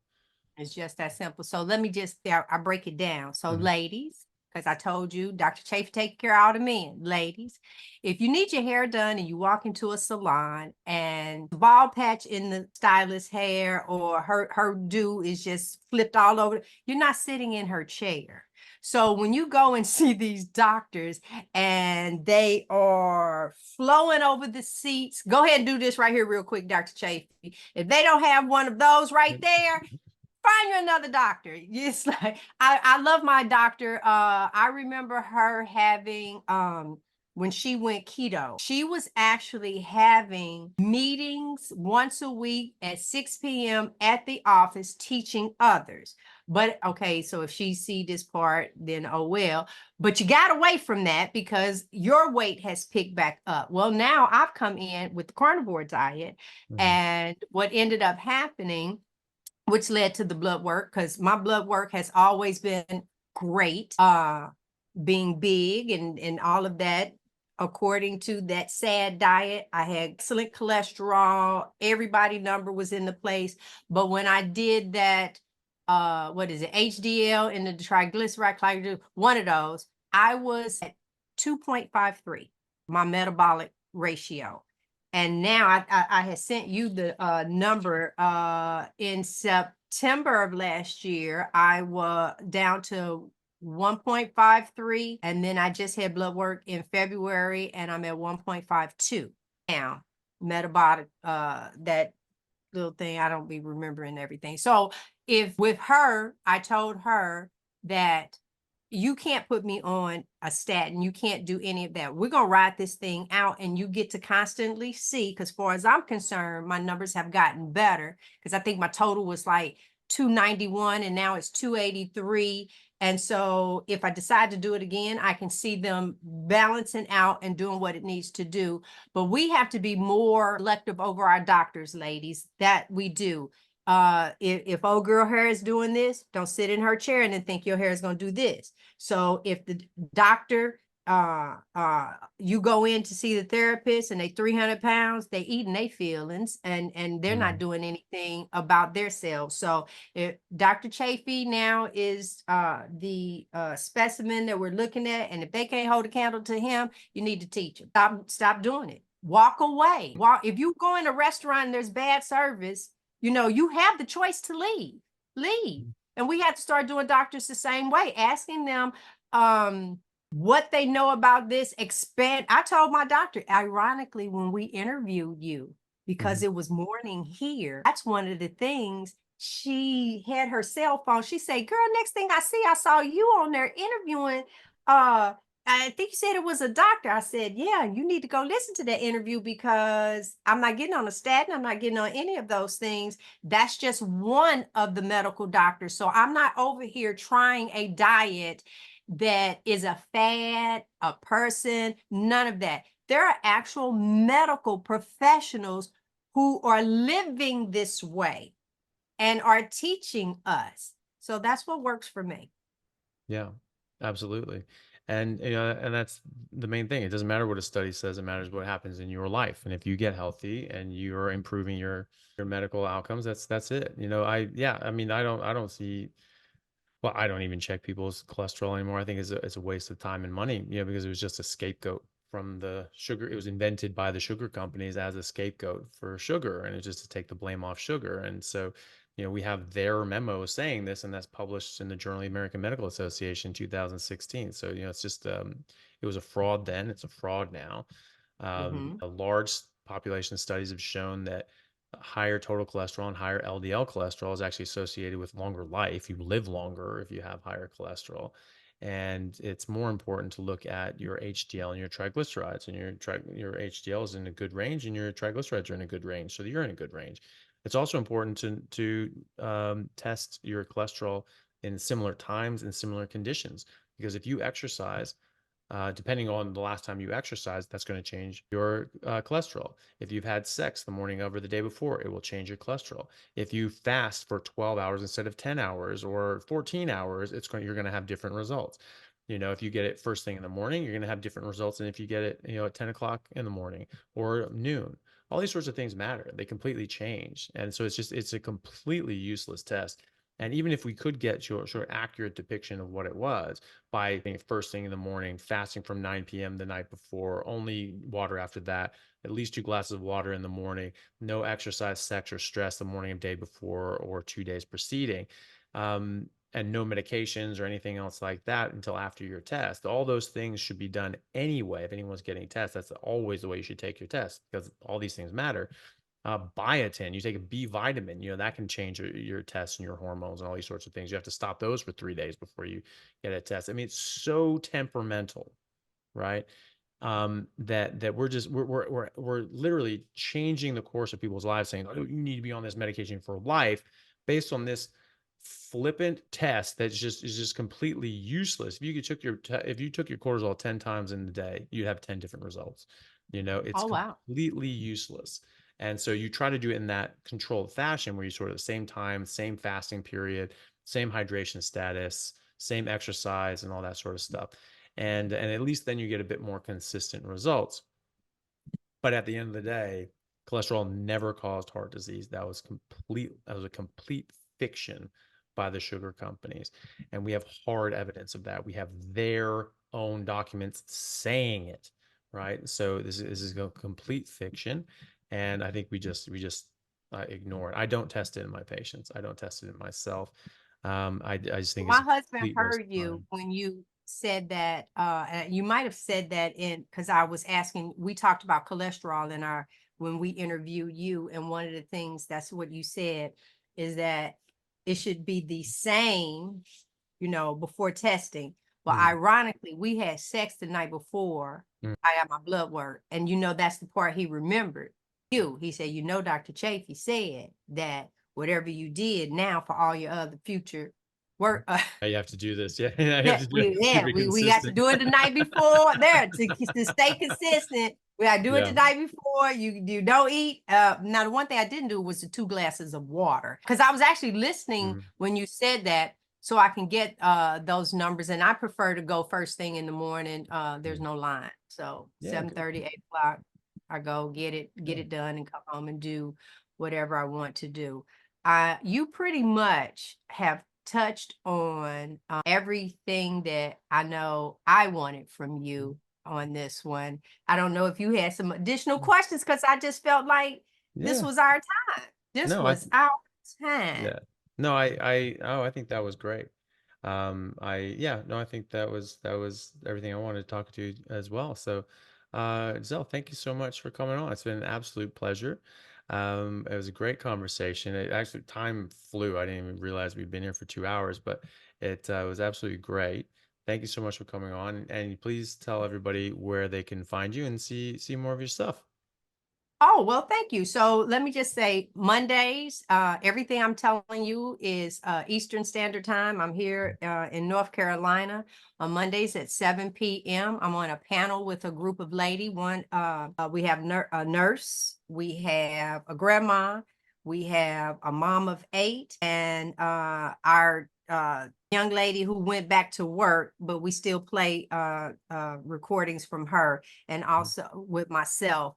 And we're just ladies on this journey talking about different things, and we pull up some great stuff. The last Monday of the month, we have a cooking show. Mhm. 3 of us was cooking at the same time. We were having a cook-off this last Monday. We do giveaways and stuff like that. And I am starting a show on Wednesday. Another young lady that had the gastric bypass surgery. We are on a mission to prevent people from having this surgery. Yeah. That is like our biggest thing. And I've ran across people that didn't have channels, that didn't mind like 1 or 2 shows. I will bring them on, but this young lady just started on YouTube. And I'm really looking forward to that audience, so we can help people not have the surgery. And then the last Friday of every month, let me change my voice, Carnivores After Dark. Yeah. So that's my biggest one. And it's Nurse Laura and I that are doing that show together, where she's been a nurse over 20 years. As a matter of fact, she just interviewed with Dr. Baker, and I believe that one just Great. aired. Nice. Uh, yeah. So we get a little bit of medical, and then we get me that just Mhm. says whatever. Mhm. And then my husband and we're going to pick back up, because he didn't get away from recording with me. And I said, Mhm. no, this is Hanging with the Browns with the S, sir. So Yeah. we'll bring him back on, and we're transparent. I answer questions. I figure you don't have a heaven or hell to put me in. And, I just try to find my words to not get kicked off of YouTube. Outside of that, nothing is off the table with me because I have, if you weigh 700 pounds, I want to know, how are you wiping your butt when you go to the toilet? Yeah. I want to know stuff like that, Mhm. so those, Well, yeah. Well, yeah. So how, yeah, it's hard. I've seen patients like that, and they generally have to they need help, and then sometimes they need, like showers or even hoses and things like that. It was a very sad story. There was a patient of a colleague of mine, and she was very, very overweight. And she actually asked if he would do a house call, and he was just like, "Oh, I don't really do those. You have to come in the clinic." And he saw when she came in why she was very, very overweight, and it was very difficult for her to Mhm. get around. And she said that it was difficult when she went to the bathroom. She could not clean herself, and they had a system with her husband where they basically had a hose out in the yard where it helped clean herself, because she just couldn't wash herself properly. It was really, really sad. So I Oh, mean, I know, and it's a reality. My husband and I, we take cruises, and this is me.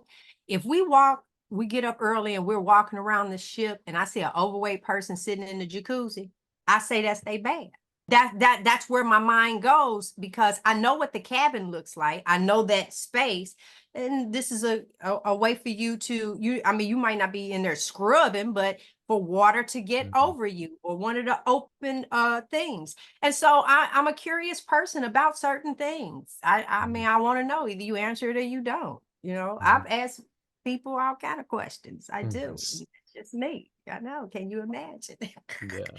It's been me my entire life, and I've enjoyed this because you answer and I know you're not a girl, but you are a doctor, but doctors don't, lack of better word, you don't know everything. So, Mm, meaning you definitely. did a specialty in some areas. So, up to hoo-ha, you might not have, about them, but Mhm. that was not what you studied in school. You studied on your own with them. So, yeah, I mean, there you are. And I'm I think glad. I made you blush a few times You on here. So did, definitely. that's gonna be worth the replay itself. So thank you so Yeah, much for doing this. And you're a welcome. lot of what we've talked about is going to help me in my personal life.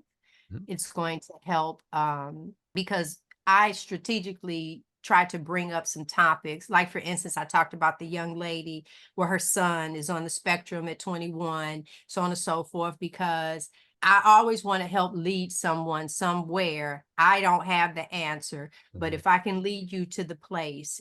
So I enjoy talking about the females, my sex life. I'm just going to have to set the clock for more meat and fat so I can start chasing him. Um, the ADHD, the spectrum, my blood work, you even told me about balls dropping. So I'm in there. Yeah, I think we covered everything at that point. And so I don't know, maybe the viewers have a question. Hanging with the Browns. That's Mhm, so easy. Hanging with the Browns. I didn't name it something carnivore because you literally hang with us. You hang with us mm, when we go on vacation. We show you how we are incorporating this lifestyle in our everyday. When I'm on the panel with the ladies, we do challenges. Last week was supposed to be wall Pilates, and I realized that I got so much junk up on my walls. I ain't have a wall to Pilates on, so mm, that didn't work. So that's what gave me the courage to fix a room for working out. So I found my spot. We did the lion challenge. Dr. Chapey, and I will tell you that I am not interested in that.